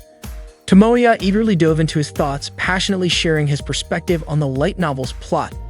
Utaha quietly smiled, watching him as he poured his heart into giving her feedback. Back at the cafe, Tomoya was greeted by a waitress who asked if he was alone. He admitted he had planned to meet someone, but it seemed they weren't coming. Meanwhile, Sonoko, relieved that her work was done for the day, decided to return to her hotel to drink beer and sleep. Before leaving, she advised Utaha to call Tomoya if she felt bothered. Utaha denied being bothered, insisting she was busy and saw no need to greet him. Sonoko reminded Utaha of the things she wanted to say to Tomoya and urged her to stop being so stubborn and face him. Teasingly, Sonoko asked if Utaha's attitude was the reason she still didn't have a boyfriend. As heavy rain began to fall, Sonoko went off to buy an umbrella. Left alone, Utaha admitted to herself that she never really understood someone like Tomoya. At that time, Utaha offered Tomoya the chance to read the draft for the ending of her book, but Tomoya refused. Utaha asked him why he didn't want to read it when he usually jumped at the opportunity to see her drafts first. Tomoya countered by asking why she wanted to show it exclusively to him, especially since it was her final book. Utaha revealed that she wanted to know if the ending met his expectations, whether it aligned with his hopes for the protagonist's decision and the heroine's future. She admitted that Tomoya's response could influence how she finalized the story. Tomoya asked why Utaha didn't have confidence in her own work, but Utaha insisted that she wanted to hear his thoughts and feelings about it. Tomoya, however, responded that what he truly wanted was to see Utaha's decision, not an ending tailored to his preferences. Utaha asked him once more if he would read the manuscript, but Tomoya firmly said he couldn't, as he didn't have the right to do so. Still unsatisfied, Utaha pressed for an explanation. Tomoya finally shouted that he was her biggest fan, and that alone was his reason. It was as simple as that. Months later, Tomoya was still waiting for Utaha to forgive him. 6 months had passed, and he wasn't sure when, or if, that day would come. The last train to Ikebukuro had arrived, but Tomoya suddenly decided not to board after hearing someone bid him goodbye. The voice sounded just like Utaha's farewell 6 months ago when he had escorted her home. Meanwhile, Utaha was sitting in a cafe with Sonoko, though she wasn't really paying attention to their conversation. Her gaze was fixed on the rain outside the window, where she suddenly spotted Tomoya, drenched and gasping for breath. Utaha told him to take a shower in her hotel room. Sonoko asked what Utaha planned to do. Should they kick him out once his clothes dried? Utaha was surprised at Sonoko's bluntness. Sonoko pointed out that Utaha herself had said this wasn't her fault, but Utaha argued that didn't mean she could just send him away, especially since the last train had already departed. Ultimately, Sonoko left the decision up to Utaha, reminding her that the room was now set up for 2 people after they had adjusted their booking earlier at the reception. Sonoko then headed to her room, telling Utaha to meet her in the lobby at 8 a.m. the next morning. Before leaving, she added that whatever Utaha decided to do that night and beyond was none of her business. Utaha called out to her, but Sonoko simply gave her a thumbs up and walked away. Left alone, Utaha suddenly felt nervous, unsure of what to do next. Tomoya, who had fallen asleep on a chair, woke up to the sound of water running in the bathroom. Utaha emerged moments later, dressed in a towel after her shower. Tomoya, still in his wet clothes, blushed and thanked her for letting him use the bathroom. He quickly grabbed his change of clothes and said he'd leave right away. But before he could exit the room, Utaha called out to him, asking him to sit on the bed. She then questioned why Tomoya had come all the way to Gashi. Tomoya explained that he couldn't reach her by phone, so he had boldly called her house to find out where she had gone. He mentioned that Utaha's mother must have been worried about her high school-aged daughter, but Utaha corrected him. Her mother trusted her because she was a top student, never caused trouble, and never disobeyed her parents. That said, she also didn't have many friends, which was why her mother would probably faint if she saw Utaha in her current situation with Tomoya. Tomoya asked if Utaha was staying at the hotel to gather material for her next book. She confirmed this, saying she was also taking the opportunity to visit local shops. Tomoya found her dedication incredible, marveling at how much work went into her writing, even before the book was published. He added that it was even more impressive since this one might get adapted into an anime. Utaha asked Tomoya to stop talking about the topic for now. She then asked if he had really come all the way to see her even though the last train had already left. Tomoya admitted it, and Utaha called him a complete fool before resting her head on his shoulder. This made Tomoya nervous, and he suddenly made a bold request to make him a real man. He got down on his knees and pleaded, but quickly clarified that he wasn't being inappropriate. All he wanted was to become a true creator. Utaha, annoyed, stepped on him and asked if he deliberately created this misunderstanding. They began discussing the plot Utaha had written for their project. She asked if Tomoya had noticed any flaws in it. Tomoya started recounting his day, explaining that he had gone to Rokutenba Mall with Megumi. Utaha immediately asked if it was a date, but Tomoya dismissed the idea, saying it was just for gathering material. Utaha kept staring at him intently, prompting Tomoya to ask her to let him finish his story. He explained that the mall was packed with a chaotic crowd and he had started feeling unwell just before they went inside. But instead of getting upset, Megumi showed genuine concern for him, just like any decent person would. She even waited for him to recover before they continued. After that, they explored the shops together, and she went along with all of his odd ideas, turning their time together into something fun. She even gave him a gift to thank him, but then Tomoya had left her behind to come see Utaha. Despite this, Megumi had smiled as she watched him leave. Utaha asked if Megumi might have been a little annoyed deep down. Tomoya confidently said no because Megumi was genuinely kind. Utaha sighed and asked what she was supposed to do after hearing him shower Megumi with praise. Tomoya said that's why Utaha's story needed revisions. He had even marked the spots that needed changes. He acknowledged that her plot was incredibly compelling, with a grand scale that felt like a masterpiece, but he argued that it needed adjustments. Utaha pointed out that they were supposed to be even now, so why bother revising it? Tomoya explained that his earlier perspective had changed. If left as is, the main heroine, Meguri, wouldn't be happy. Utaha disagreed, stating that Meguri had accepted her destined path before her reincarnation and had always remained loyal to her beloved older brother. She asked why Tomoya thought she wasn't happy. Tomoya challenged her, questioning if that was really the kind of happiness Meguri would have wanted. He argued that searching for past memories to save her previous life wasn't necessarily the future Meguri desired. Moreover, would the players enjoy seeing Meguri discard the joyful memories she had created up until now? Utaha yelled, asking if it was so wrong to be trapped in the past. Tomoya calmly replied that it wasn't wrong, it was just one option. On one hand, he liked that idea, but on the other, he loved the simplicity of being with Megumi, a normal girl with no extraordinary connection to him. He believed players would enjoy Meguri's character in the game and her daily life, which was already fulfilling. That's why he wanted her to abandon her fate and return to a normal life. He envisioned a route that focused on classic romance rather than the burdens of her past destiny. Utaha asked if such a route would truly be more interesting. Tomoya confidently said yes, believing that Utaha could develop something even more captivating. He wanted more time to grow closer to Meguri, to have their friends get sick of seeing them together, to go on dates, exchange meaningful looks, kiss. And since it was an all-ages game, leave it at that.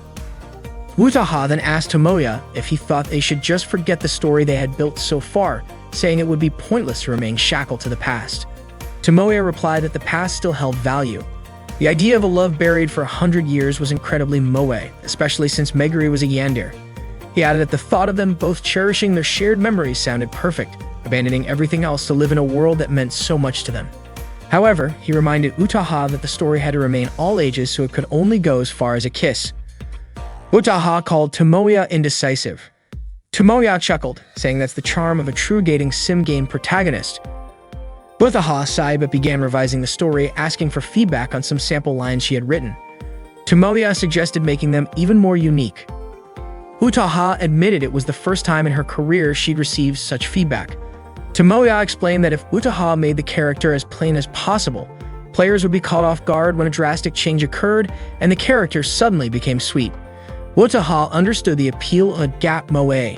Tomoya continued, explaining that the character could return to being plain after the sweet moment, leaving players feeling as if there was no sweetness at all. Utaha called such a character ridiculous, but Tomoya insisted that people like that really exist in real life. Utaha, however, was reluctant to admit that a main heroine could have such a personality. The two continued discussing until 5 a.m. As the hours dragged on. Utaha began to type furiously, her frustration seeping into her work. She even shouted while typing, leading Tomoya to wonder if she had been possessed by a yandere little sister. Utaha kept yelling, swept up in the intensity of the story she was crafting. Tomoya tried to calm her down, but she snapped at him, asking if it was so wrong for a writer to fall in love with their own work. Didn't writers pour their hearts into their stories for the sake of their fans? Tomoya replied that it wasn't wrong, but those words should come from the main character, not the writer. By morning, Utaha was preparing to leave. She woke Tomoya and cheerfully said good morning, then mentioned that she had a full day of work ahead. Tomoya sympathized, saying it must be tough being Utaha. She replied that as long as she was doing what she loved, no amount of effort would feel burdensome. She teased Tomoya, saying he still looked exhausted from their passionate night. The ambiguity of her words made Tomoya flustered, and he yelled that she probably meant their intense brainstorming session. Utaha reminded him to check out of the hotel before 10 a.m. and that all he had to do was return the key. She then remarked how much she had enjoyed what they did last night. Tomoya begged her to stop with the teasing, but Utaha confessed that working on something together with him had been truly enjoyable. She had confirmed it for herself the night before and officially welcomed him as a creator. She was confident in his abilities, saying he had the passion to bring his ideas to life and the creativity to back it up, all of which was evident in his expressions. She reminisced about how a year ago she had poured her blood, sweat, and tears into her writing, all for the sake of winning over stubborn, difficult, and demanding fans. She had revised her work repeatedly and faced numerous challenges during the editing process, but even in the toughest moments, her heart had never wavered, and she had finally completed her story. That was the experience she wanted to share with Tomoya. She invited him to pour their blood, sweat, and tears into their work together from now on. Tomoya smiled at her words. After leaving the room, Utaha sent him a photo she had taken of him while he was asleep. Tomoya was startled and let out a loud yell in surprise. Today, Tomoya went to Airiri's house because she had asked him to.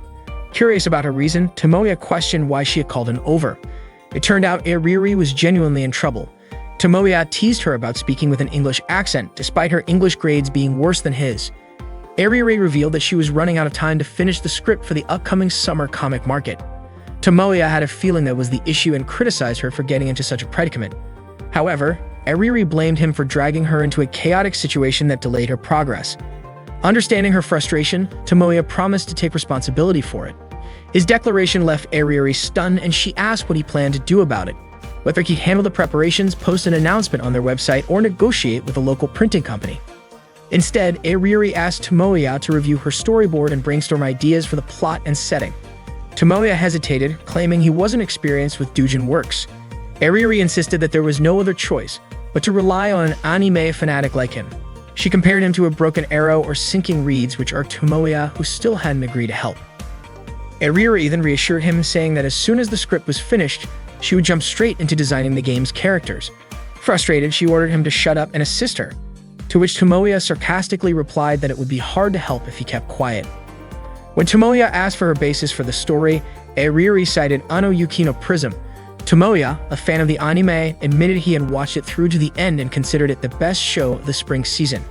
Airiri, who learned about it from Tomoya's blog, used this as leverage to secure his help. Tomoya begrudgingly agreed, though he remarked that he might not be able to refuse her request anyway.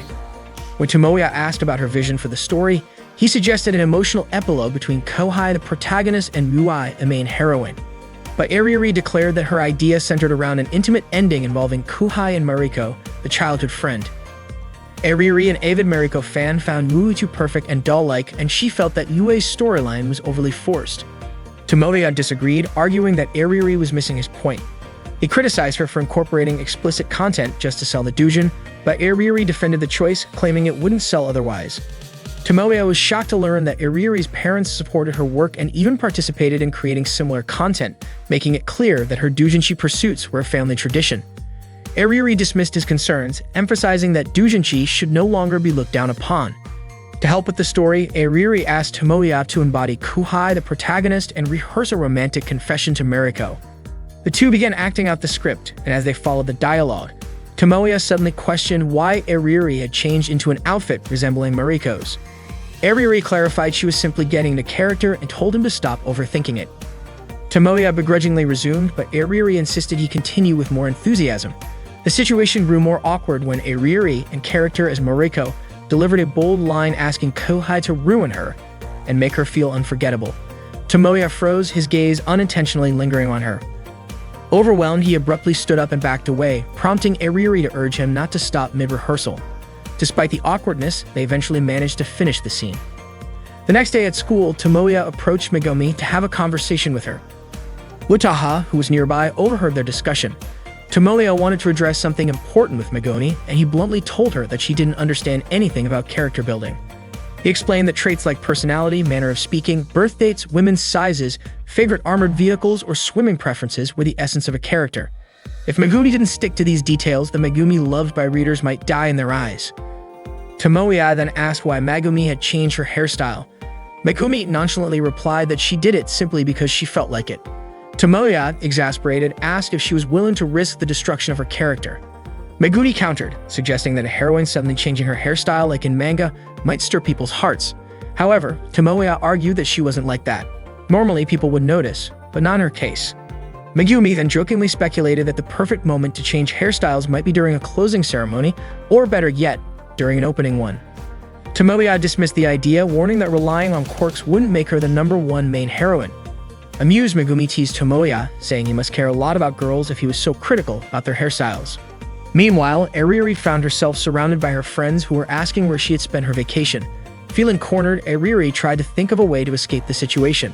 She casually mentioned that she might have gone to her father's villa in Nasu. Her friends, curious, asked if her father's villa was like a castle or something similar. Eriri admitted she hadn't even been there herself. As Eriri pondered her escape, she noticed Tomoya walking by, still lecturing Megumi about characters. Megumi asked Tomoya if being a character was like having blonde, twin tails, or long black hair. Tomoya explained that a hairstyle should match the character. Megumi pressed further, asking if it was like being a tsundere childhood friend or a stern senpai. Tomoya suggested other examples like a younger Kuhai Jr. Still curious, Megumi asked if he meant an actual younger sister or a metaphorical one. Tomoya clarified that if having a real younger sister was too controversial, it should be avoided. Megumi remarked that she hadn't realized there were so many variations. Tomoya urged Megumi to imagine a younger girl who calls her senpai, clings to her constantly, respects her, and always wants to be with her. That's what he considered moe. Megumi, however, still didn't see what was moe about it. Tomoya elaborated, saying it would be even better if the Kuhai waited by the school gate for her senpai to go home together. Suddenly, a girl called out to Tomoya, addressing him as senpai. Instantly, Tomoya turned his attention to the girl, pointing out that this was exactly what he meant. Megumi, Eriri, and Utaha all turned their gazes toward the girl as well. The girl excitedly ran toward Tomoya, confirming that she had found the right person. Overjoyed, she hugged him tightly, declaring that she had come back just for him. She hugged him again, exclaiming how much she had missed him. The girl was none other than Hashima Izumi, a third-year middle school student from Hanoda. Tomoya hesitated, still unsure if she was really Izumi. She jokingly asked if Tomoya had forgotten her. Utaha turned to Eriri, asking if Izumi was one of Tomoya's juniors. Eriri admitted she didn't know anything about her because they had attended different grade schools and Izumi was 2 years younger. Besides, Izumi had moved to Nagoya before middle school. Utaha didn't buy Eriri's explanation and expressed her doubt. Eriri insisted that she had never even spoken to Izumi. All she knew was that Izumi used to follow Tomoya around all the time. Utaha remarked that if Izumi was 2 years younger than Tomoya, then she was still in middle school. However, judging by Izumi's fuller chest, it seemed more like Eriri was the one who looked like a middle schooler. Izumi then asked Tomoya if she looked like a different person now. Tomoya admitted she did. He explained that she used to have very short hair and tan skin. Izumi smiled and asked if she looked more feminine now, attributing it to Tomoya teaching her the meaning of being a woman. Her words were ambiguous, leaving everyone stunned. Megumi, curious, asked Tomoya if he hadn't seen Izumi in the 3 years since elementary school. Tomoya quickly tried to explain so Megumi wouldn't misunderstand him, but he was cut off when Izumi handed him a brochure. She told him she would be at the second day of comic market at East Hall 29 Bits under the circle name Fancy Wave and invited him to visit her there. It turned out Izumi had also ventured into the doujin world, working on a book titled Little Love Rhapsody. She mentioned that last year was her first time participating in such an event, so she was still a beginner. Megumi, unfamiliar with the title, asked if Little Whatever was a gal game. Tomoya and Izumi were shocked by her ignorance. Izumi corrected her, explaining that it wasn't Little Whatever but Love Little Rhapsody, also known as Litrap or LR.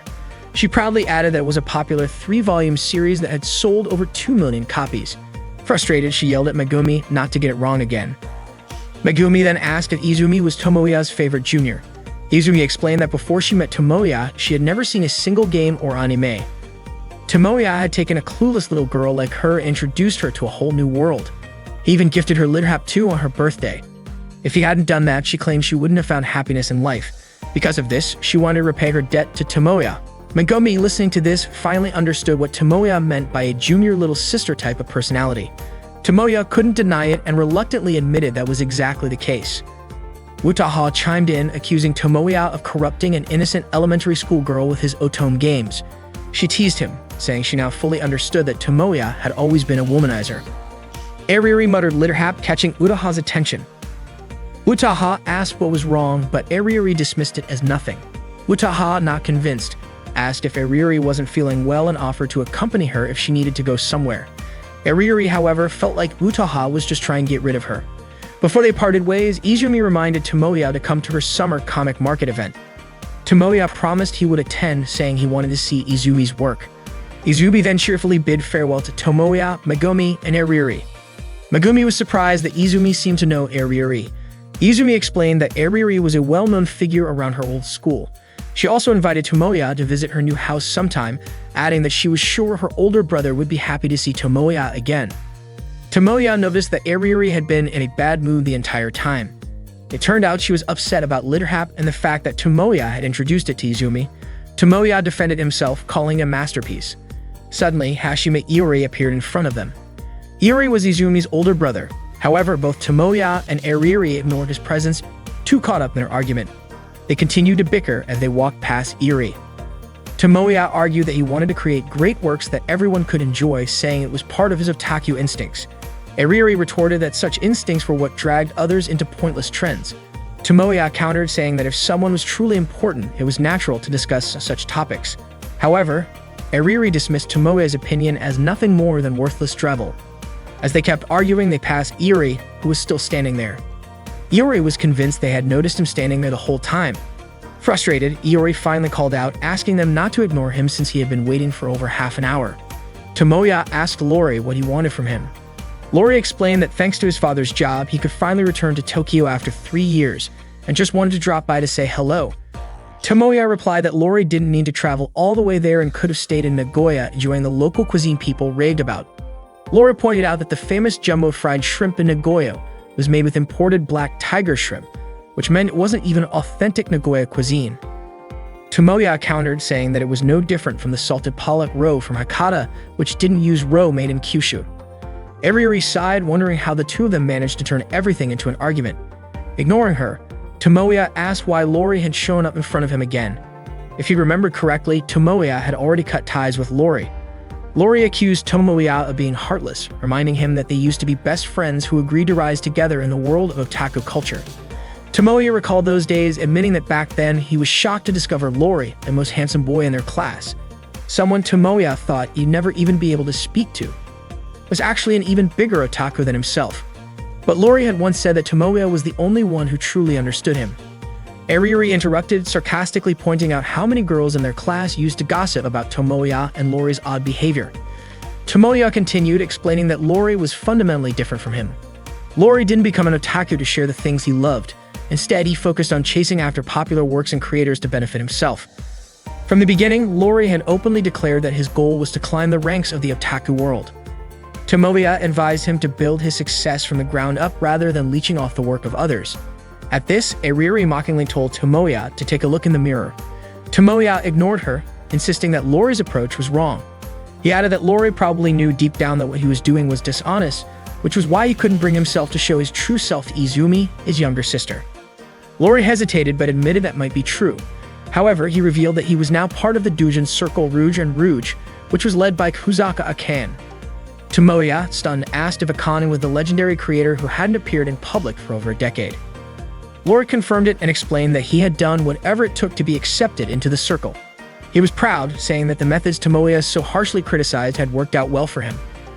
With that, Lori handed Tomoya his business card and said he looked forward to working with him. Ariri scoffed, dismissing the card, saying she didn't need one from a greedy thug like Lori, who exploited the Doujin scene. Lori, ignoring her insult, addressed Ariri directly and revealed that his circle was highly interested in her. Tomoya was shocked to learn that Lori already knew Ariri's secret identity as a Doujin artist. But that wasn't all. Lori and his circle also knew that Tomoya was working on a game project with Ariri and Wutaha. He went so far as to call Tomoya the producer behind the grand design that was creating a buzz in the industry. Tomoya denied the claim, insisting he wasn't trying to break into the industry. Lori then revealed that his circle was coincidentally working on a project with the exact same concept. They were already hiring animators for it, and Lori declared that the two groups were now rivals. With a smug smile, Lori provocatively asked whether Tomoya's fledgling circle deserved someone as talented as Airiuri, or if she would shine brighter with Rouge and Rouge. Airiuri recalled moments spent with Tomoya from when they were kids. They had been very close since childhood, both sharing a deep love for animation. Their closeness, however, often attracted the disapproval of those around them. This morning, Airiuri stared at the bright blue sky, grumbling about the scorching heat. Today, Tomoya was helping Airiuri finish her comic for the upcoming summer comic market. Megumi arrived with a variety of snacks. Seeing how busy they were, she asked if today wasn't supposed to be a character design briefing. Tomoya responded, mentioning the main heroine Megumi was modeling. Looking at the animated drawing they were working on, Megumi noted that it seemed overly suggestive and asked if she had ever been informed about needing to undress for this. Tomoya clarified that the current project had nothing to do with their game. It was a script for Airiuri's circle for the summer comic market. Airiuri apologized to Megumi, explaining that she was racing against a deadline. Understanding their predicament, Megumi asked when the summer comic market was taking place. Tomoya said the event would start tomorrow. Shocked, Megumi pointed out that they were only just printing it now. Airiuri reassured her, saying the comic market was a 3-day event and her circle was set for the 3rd day, so there was no need to worry. Megumi, unconvinced, asked if Airiuri was sure that wouldn't be a problem. Tomoya shouted that of course it was a problem. He mentioned how it would be bad enough if only the printing costs increased, but if they had to sneak into the printing shop during the Obon holiday, things would get truly dire. Despite Tomoya helping with the storyboard, he complained about why Airiuri was still pulling 11-hour shifts. Airiuri simply replied that as a creator, she had no excuse not to finish everything. Megumi called her cool for her dedication, though Tomoya disagreed. Megumi remarked that regardless, the summer comic market would arrive soon enough. Tomoya told Megumi that this particular comic market was just the beginning of a battle, with their real challenge being the winter comic market later in the year. He claimed this was the start of a legend, a debut for the greatest gal game production ever, one that would revolutionize the doujin world. Megumi then asked if Airiuri would be attending the summer comic market since she was the one selling her books there. Airiuri said she wasn't going and planned to have her parents take care of it.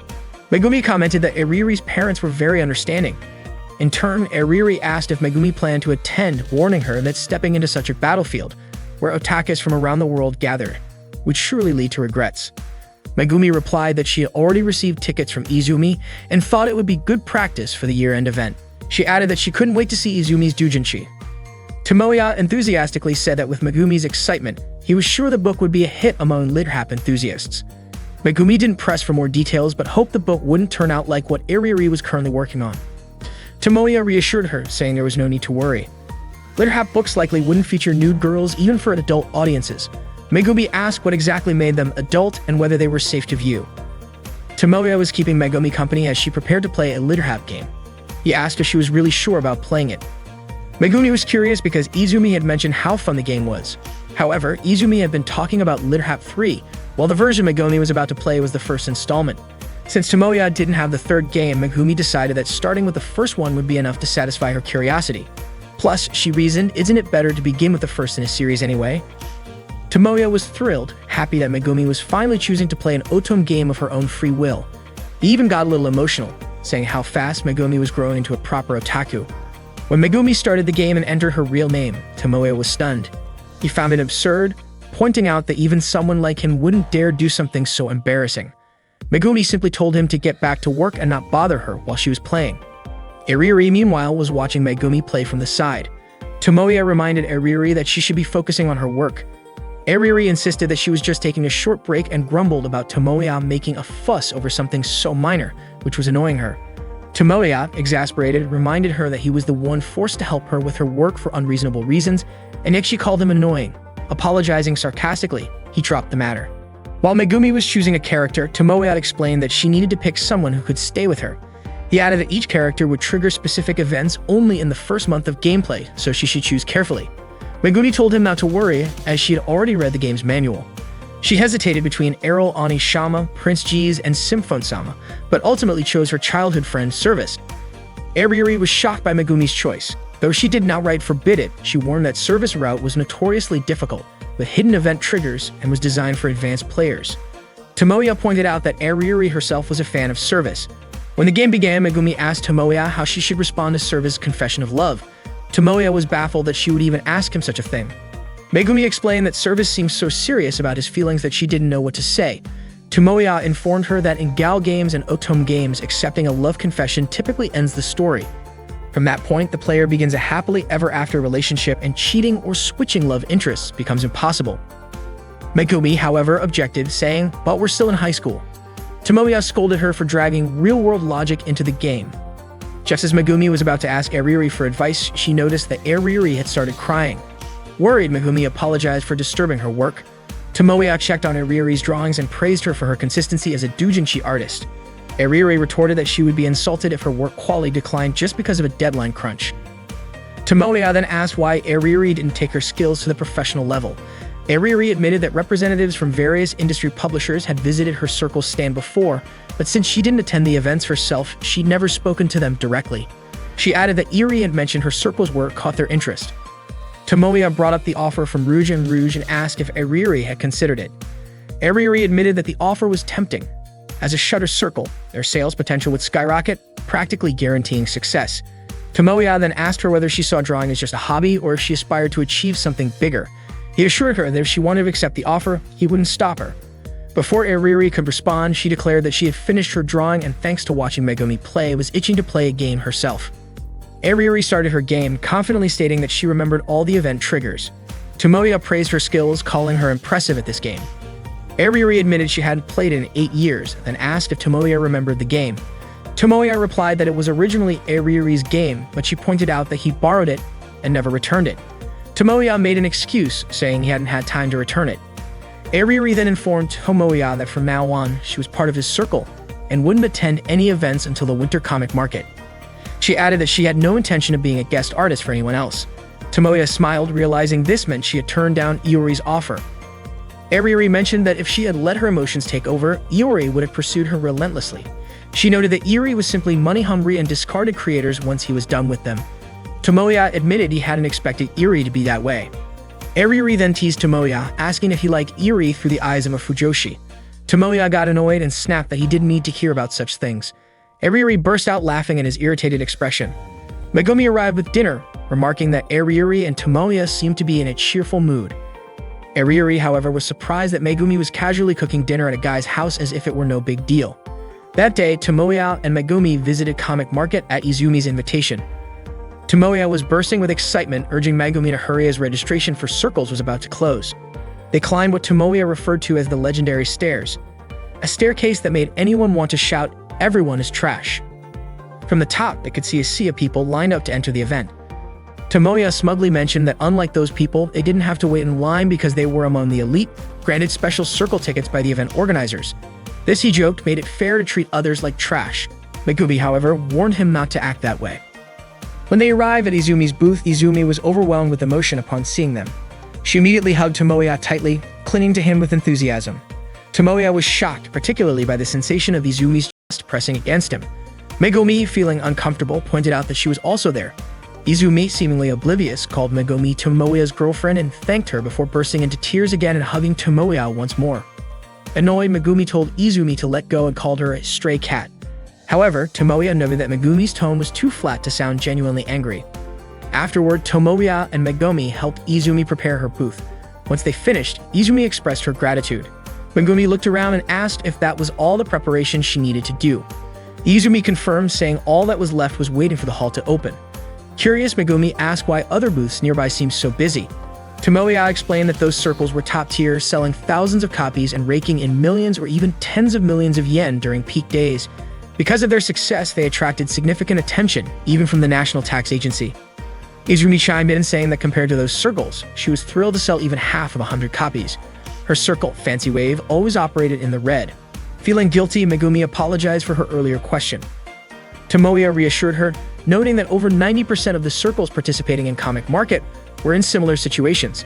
Izumi added that selling doujinshi in person carried a deeper meaning than simply selling them online. She explained that the event brought together people who shared similar interests, allowing them to showcase their work, bond over their passions, and enjoy meaningful conversations. Megumi, now understanding, remarked that the people here were like Tomoya and Izumi. Tomoya, offended, asked why Megumi looked so disgusted when she said that. Izumi explained that Comic Market was filled with doujinshi, fueled by dreams and camaraderie. She admitted that even though she had only been active in the doujinshi world for a year, she had already gained incredible experiences and memories. Tomoya opened one of Izumi's comics, immediately intrigued by its content. Izumi told him that even if her book didn't sell out, even if she couldn't visit other circles to buy their books because she had to guard her own booth alone, and even if she had to lug around a heavy suitcase full of unsold books, she was sure she wouldn't cry. Megumi reassured Izumi, saying she didn't need to hold back from buying other books today, since both she and Tomoya were there to help. Izumi thanked Megumi, once again calling her Tomoya's girlfriend. Megumi asked Izumi to just call her by her name instead. After flipping through the comic, Tomoya asked Izumi how long she had been creating doujinshi.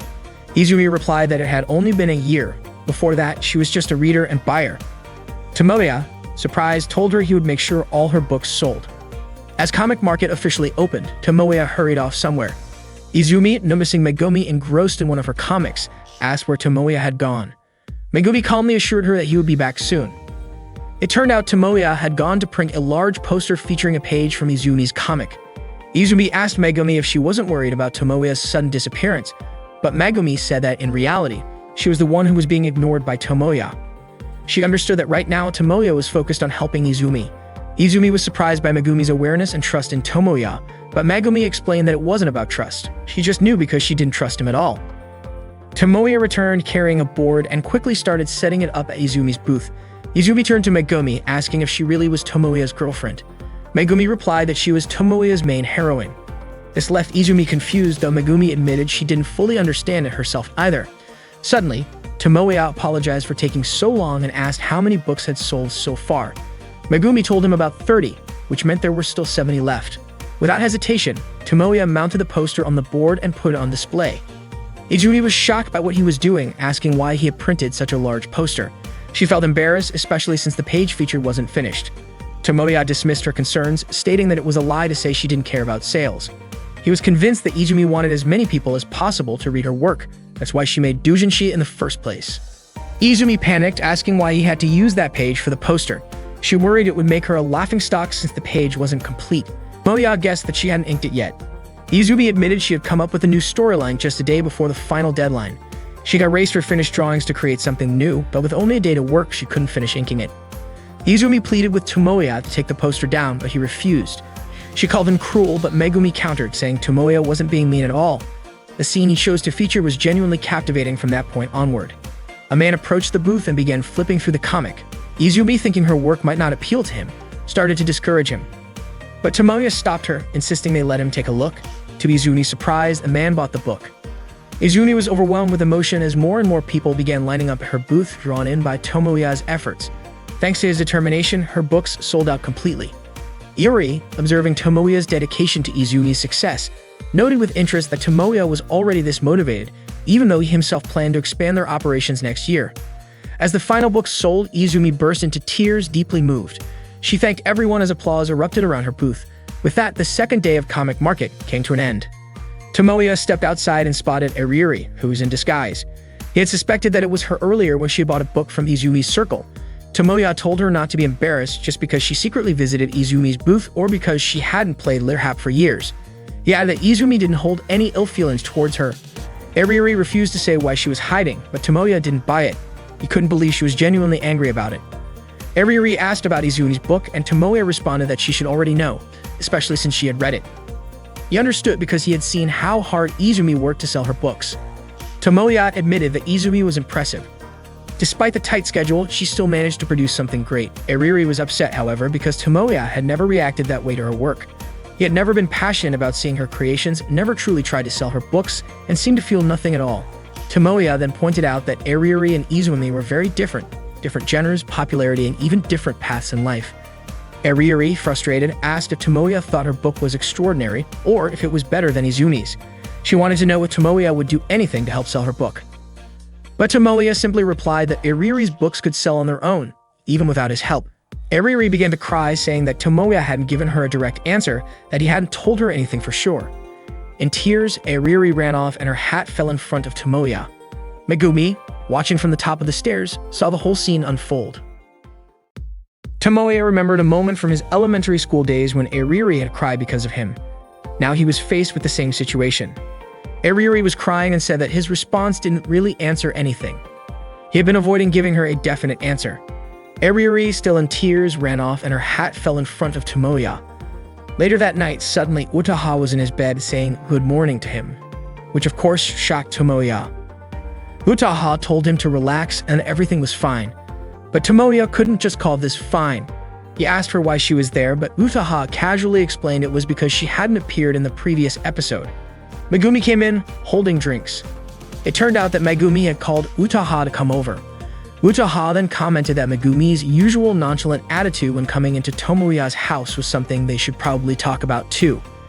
But Megumi said the real topic here should be why Utaha rushed to come 15 minutes earlier even though she just said Tomoya was in trouble. Utaha then asked what happened to Tomoya. She'd heard about it from Megumi, but she didn't expect things between Tomoya and Eriri to go down like that. She suggested they talk it out and find a solution together. Tomoya replied that this was between him and Eriri, and he didn't want to drag Utaha into it. Utaha told Megumi that what she was witnessing was a perfect example of a typical wimpy protagonist from a gal game. When he's in trouble, he shows his anxiety and starts involving others around him. Utaha said that if Megumi ever became the main heroine, she'd have to be ready for this kind of situation. Megumi called it troublesome, but Tomoya admitted he was anxious. Utaha then shared her version of the story. When Tomoya praised Izumi's book, Eriri had flipped out for no clear reason. She started insulting Izumi, ripping up her book, and then pushed Izumi into a puddle, laughing with others. Tomoya felt like part of the story was eerily familiar to how a certain writer might react, and the beginning of Utaha's version was pretty accurate. Utaha said it was childish behavior, and Tomoya agreed with her. He didn't think Eriri was acting like the renowned doujinshi artist she usually was. But then Utaha clarified that she wasn't talking about Eriri's immaturity, but Tomoya's. She asked, shouldn't you have kept quiet about praising someone else's book in front of Eriri? Whatever you say to her will just make her upset. Wouldn't it have been better to keep your true thoughts to yourself? Tomoya couldn't do that. He couldn't just pretend something wasn't good when it actually was. He said it would be easier to stop being an otaku than to lie and say Izumi's doujinshi or Utaha's novel was bad. But Utaha pointed out that Tomoya's words had left a deep wound in Eriri's heart. Tomoya didn't believe it, but Utaha insisted that his words could make her feel like everything had been taken away from her. She even suggested that after this, Eriri might not be able to draw again. Tomoya was skeptical, but Utaha said that Eriri would probably feel like she'd lost her pride as a creator and her position as Tomoya's childhood friend. Izumi was very close to Tomoya and seemed like someone he'd known for a long time, even though they had only recently met. It was just like the situation where a protagonist wants to confess his feelings but fails to win over his crush. This made Utaha frustrated. A heroine who saves the day should show up later, not earlier. Utaha told Tomoya that in order for their group to get through this, he needed to fight for the love of his childhood friend. Tomoya said that it should have been a touching moment, but Utaha ruined it by calling him a wimpy protagonist. Utaha added that vague memories, beautiful moments, and childhood promises should be used to win over Eriri. Tomoya then asked if Eriri would even be affected by that. Megumi was confident it would work, and she added that Tomoya should aim to be the heroine, not the protagonist, just like in light novels. Today was the third day of comic market, and Eriri had locked herself in her room. Her parents were leaving to attend the summer comic market as today marked the start of the holy battle, the day for men to go into the fray. Eriri simply told them to have fun. Her mother reminded her about the family party that evening. Eriri replied that she wouldn't embarrass her parents. Meanwhile, Utaha was still lying on Tomoya's bed, sniffing his blanket. Tomoya was getting ready to head to Comic Market Summer Isa 276, Egoistic Lily. Megumi asked if Eriri would be coming too. Tomoya wasn't sure if Eriri would show up, but he still had to go. Megumi cheered him on, and Tomoya thanked her. Megumi was confused, feeling like she hadn't done anything, and that it was Utaha who had helped him through the night. But Tomoya still wanted to thank her. Megumi suggested that Tomoya prepare a name for their circle. Tomoya said his goodbyes. Lori had been quietly watching Tomoya, but when he approached, she pretended not to notice. Tomoya walked over and called her out. Lori greeted him, and Tomoya said he had noticed her watching him since he arrived. He added that he wouldn't back down from Eriri. Tomoya told her that he didn't want Lori to give up, but that he needed her help. Lori asked what he needed help with. Tomoya explained that he needed help bringing Eriri back into their circle. It turned out he wanted Lori's assistance in finding an outfit similar to the one the servant wore in Little Love Rhapsody. Eriri was getting ready for her family's party that night. She looked outside and saw the fireworks, which reminded her of scenes from a gal game where the servant character had conquered her. Suddenly, Tomoya appeared, dressed up like the servant. Eriri was shocked and asked what he was doing there. Tomoya asked if he could take her out for a bit, inviting her to the festival. He kept pleading, and Eriri asked if he wasn't embarrassed. Tomoya admitted that he was really embarrassed and he might die from it, but right now, he didn't want to die. He didn't want to die until he resolved things between them. This was actually Utaha's idea because her family was hosting a party with fireworks that evening. Tomoya saw this as the perfect opportunity to make up with Eriri. Utaha suggested that he take inspiration from the fireworks scene in Little Love Rhapsody. The plan was designed to trigger past memories and nostalgia, hoping it would convince Eriri to make up with him. Utaha was confident it would work, thinking that deep down, Eriri was a girl and being a bookish type, she was waiting for her Otaku prince. Utaha also remarked that it was too romantic for a pornographic doujin. Megumi thought Eriri was romantic, considering she was into porn doujinshi. Thanks to the plan they'd come up with the night before, Eriri agreed to go out with Tomoya. They headed to their old high school. Eriri noticed that it seemed like the school had built a new building after they graduated. Tomoya explained that the building had been constructed before last year. Eriri asked why Tomoya was trying to make up with her. She also mentioned that Little Love Rhapsody was the game that had changed him. Tomoya admitted that he didn't know anything about Otome games before, but once he tried one, he got hooked. Eriri said that after that, Tomoya made other girls addicted to games too, and wasn't that a form of betrayal? She was upset and told him that now that he had found a good book, the person who created it was Tomoya's childhood friend and his first student. Eriri said it seemed like Tomoya no longer needed her, and she told him to invite Izumi into their circle instead, asking Tomoya to leave her alone. Tomoya apologized to Utaha and Megumi, saying that what he was about to do might not go according to the plan they had discussed the night before. Suddenly, he said there was something he had never been able to confess to Eriri, but Eriri cut him off, saying that it was too late to apologize now. Tomoya said that he had been annoyed with Eriri from the very beginning. He also mentioned that he couldn't make up with her. How could he forget what she had done to him? Eriri asked what Tomoya meant by that and why she was the one being blamed. Tomoya explained that Eriri was the one who changed him. 8 years ago, both Eriri and Tomoya became otaku, but their friends teased them, causing Tomoya to get into a fight. After that, they stopped being friends because Eriri was too embarrassed. Eriri was the one who started it all, pretending to stop being an otaku and then finding new friends while ignoring him. Eriri asked if Tomoya was still holding a grudge over something so trivial. Tomoya got angry, asking how she could think it was something trivial. Eriri explained that she did it because she couldn't do anything about it. Tomoya snapped, asking if finding new friends was that important to her. Was it more important than talking about anime with him? He also said that Eriri had once been so valuable to him that he was willing to be hated by all the other guys just to protect their time together. She was the only one he had. Tomoya admitted that it took years for him to be able to speak normally with others, but even so, he would never forget the cruel way Eriri had treated him. However, Eriri responded by saying that it was Tomoya's own fault for carrying that burden. Tomoya got even more frustrated and shouted for Eriri to apologize to him. But Eriri refused. She then said that Tomoya had no idea how many tears she shed because of the breakup, how she couldn't talk to him and had to ignore him. All of that made her feel lonely, frustrated, and in pain. She confessed that she had suffered more than Tomoya, always feeling like there was a boomerang in her heart every year. That's why she had no reason to apologize. Neither Tomoya nor Eriri were willing to apologize first, and they kept arguing.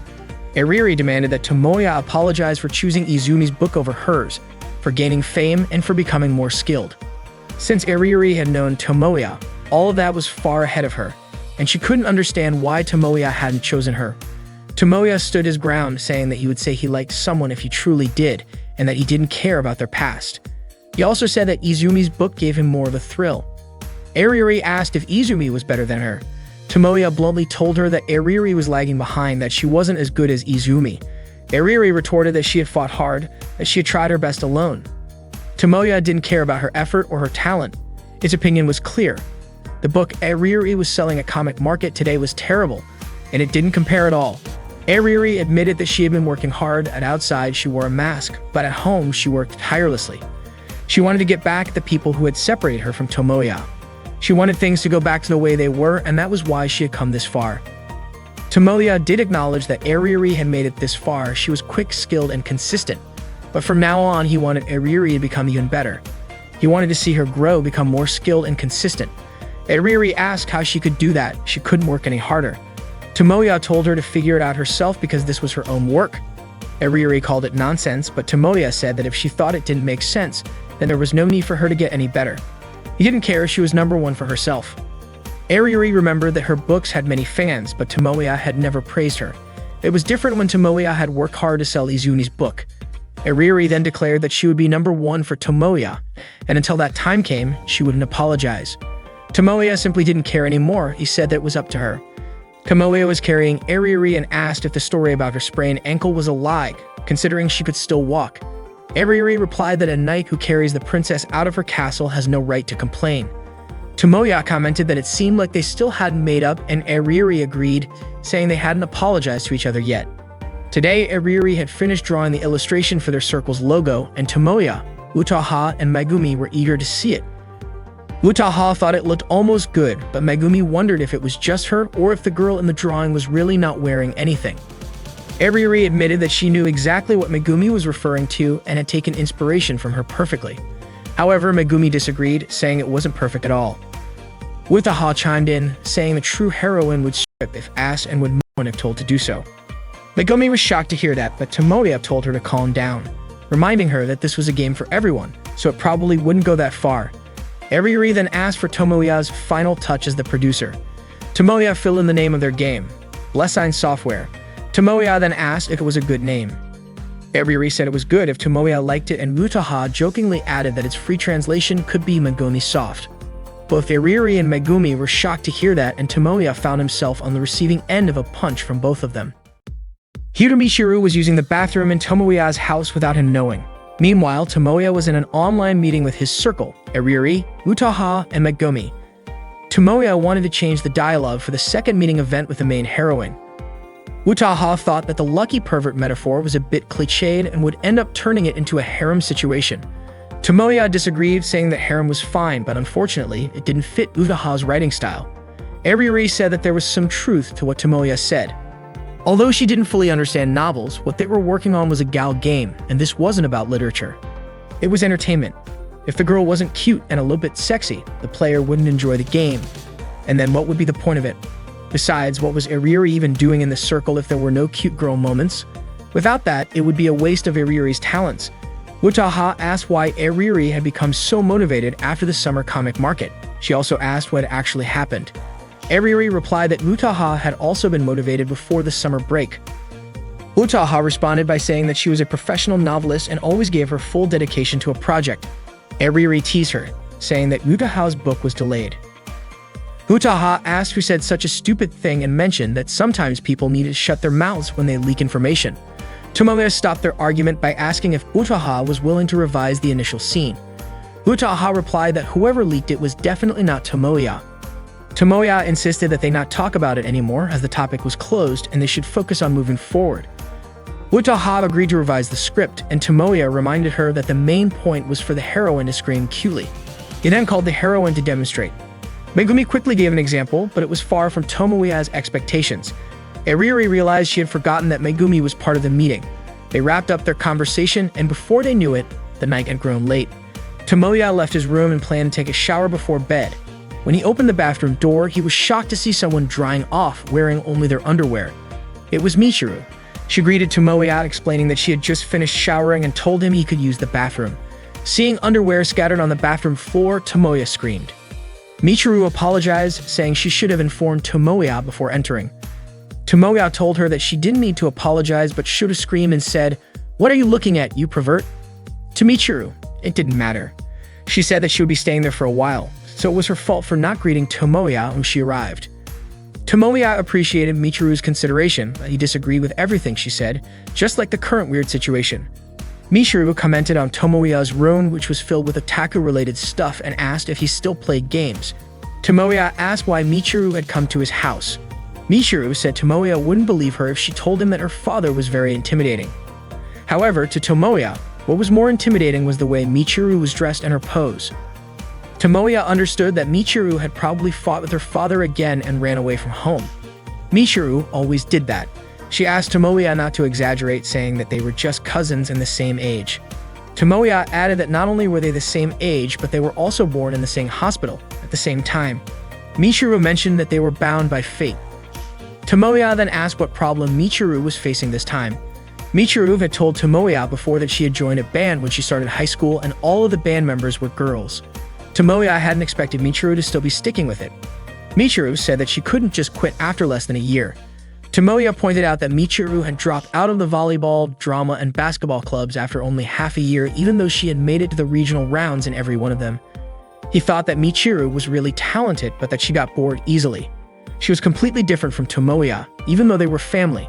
Tomoya was always focused on something, and since he was a kid, he loved anime and games. Tomoya asked if Michiru was still focused on her band. Michiru explained that her band had become the talk of the town after their performance at the festival. A talent scout from a recording studio approached the band members, which is why she asked her dad for a little money. Tomoya could imagine what happened next. Michiru said that her dad had scolded her, saying they never agreed on this topic. Tomoya didn't want to hear more about it, saying that Michiru was someone who never had any real struggles. That was why Michiru wanted to stay with him for a while. Tomoya then asked how her parents reacted to that. Michiru replied that Tomoya's parents allowed her to stay with them until she and her father made up. Tomoya was surprised by how relaxed her parents were, especially since they never really showed up. Tomoya saw this as a problem. First, Michiru's clothes were way too revealing, but Michiru didn't think it was a big deal since no one else was around. Tomoya said that he was there and he was a high school boy. Michiru jokingly replied that Tomoya was the only boy who saw her like this, and she called it a bonus for him. Tomoya silently prayed that God would teach Michiru a lesson about her inappropriate behavior. Michiru stretched her legs over Tomoya's shoulders, asking him to just say it if he had something to say. Her feet continued to tickle Tomoya's neck. Tomoya said he didn't want to turn around and asked Michiru to dress more modestly. Instead, Michiru trapped Tomoya's neck between her thighs because he wouldn't turn to face her. Tomoya screamed, but Michiru kept insisting that he turn around. She kept pulling his head toward her chest and then started tickling him. Tomoya screamed again, begging Michiru to stop. The next day, Tomoya's circle gathered in the AV room to work on their project. Megumi mentioned that Tomoya seemed tired and asked if his neck was sore, making it hard for him to sleep. Tomoya said it wasn't, and he even twisted his neck before going to bed. Just as Megumi was about to ask again, Utaha stopped her. Utaha also told Tomoya not to push himself too hard. She mentioned that Tomoya had passed on his passion to the circle members, but if he got sick, it would all be for nothing. Utaha offered to take over for him that day and handle things. Tomoya refused because Utaha had already written the script and he wanted to finish the rest himself. Utaha was worried about Tomoya's condition, but Tomoya explained that Utaha had already spent so much time working on her novel that it was late to be released, so he didn't want to trouble her further. If he kept pushing himself, he would ruin Utaha's career, and he couldn't bear to do that. Tomoya couldn't hold back his exhaustion and drowsiness any longer. Utaha asked him to repeat what he had just said, but Tomoya couldn't remember it. Utaha even called Megumi over to ask how to record on her phone. Eriri stood up and asked why Utaha was being so cold toward her. Utaha had only been a little indifferent to Eriri, but now she seemed to have completely forgotten that Eriri was there. Eriri and Tomoya were discussing expressions for a scene in their Gald game project when Utaha suddenly called out from the audio room, telling Eriri not to get too close to Tomoya. Eriri told Utaha to cool her head in there and called her a tease demon. Tomoya suggested that the expression in the Gald game scene be made a bit more sorrowful, and Eriri agreed. Megumi suddenly asked about the book on the table. Tomoya explained that it was the script or a collection of code to make the game work. Megumi was surprised, not expecting Tomoya to have to study such a thick book. Tomoya admitted that he was still a beginner. Eriri said she wouldn't mind helping Tomoya with the script.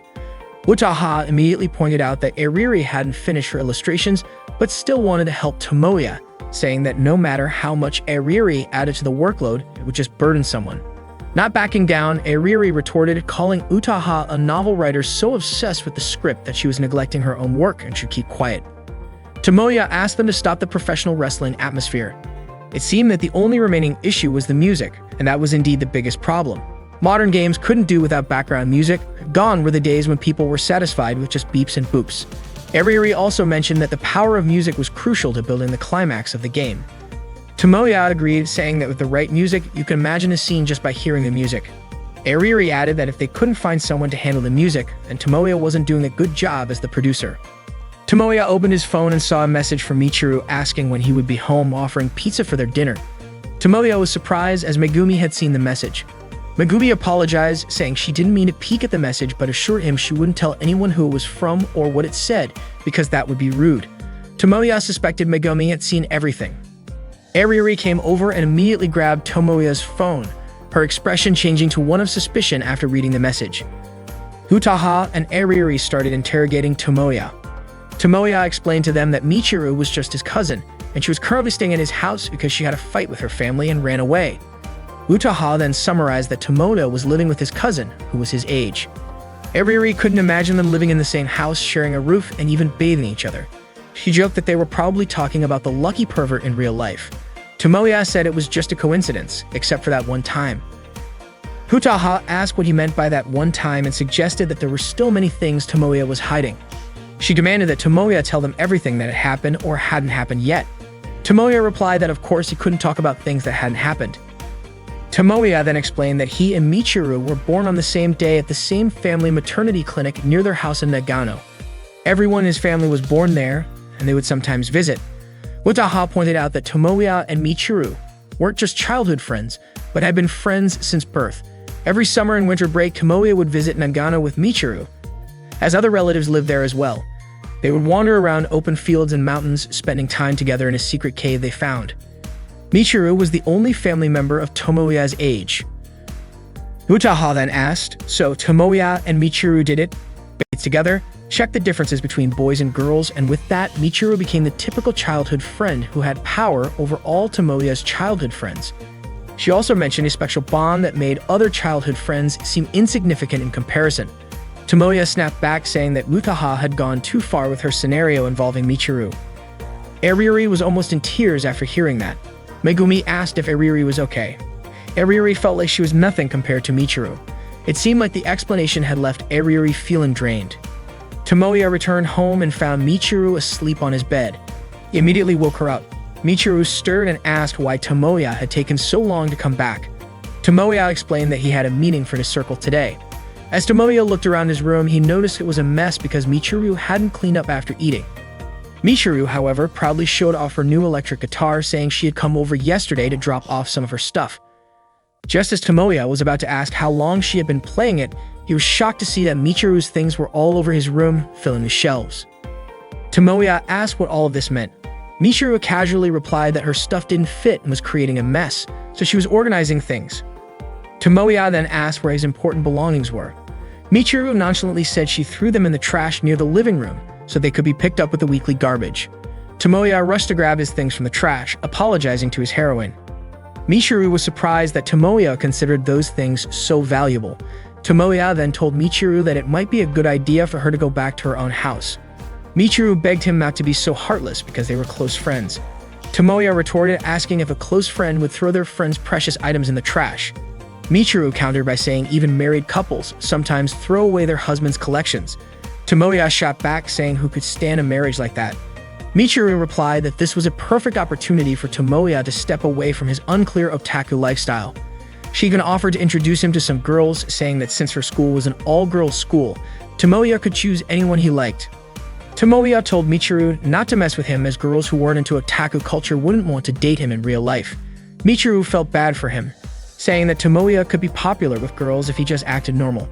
Tomoya figured Michiru was saying something positive because they were family, but she also mentioned that her school had high standards. Just by saying he was from Toyogasaki High School, the girls at her school would probably be interested. Michiru offered to set up a mixed-gender date soon. Tomoya said he wouldn't fall for that, and it wouldn't be enough to pull them out of the otaku world.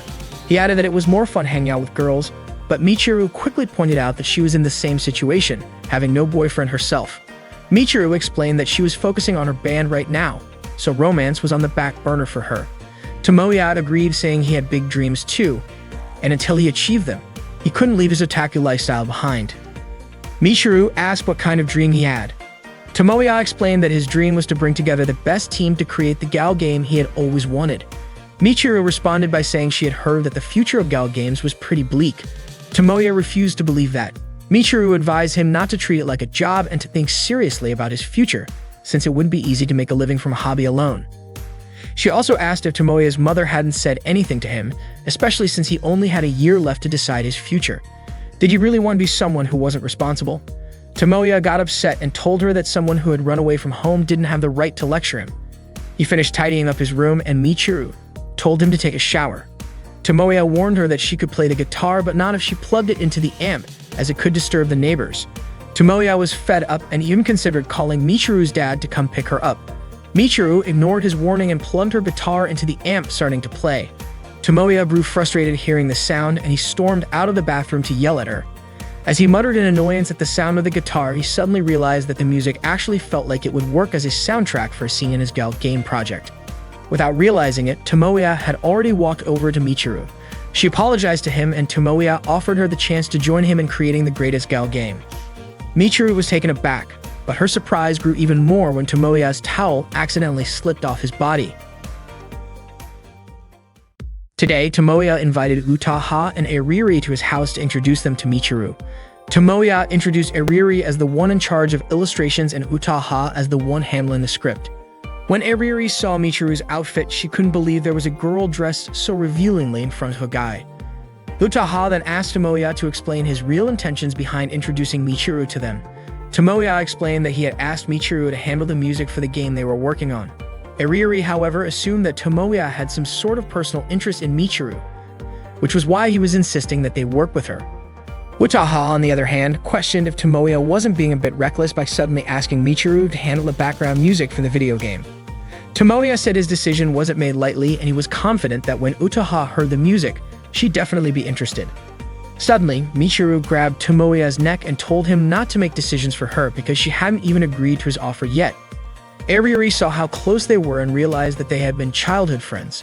Just then, Megumi came in with drinks and snacks, but she was shocked to see Eriri's expression.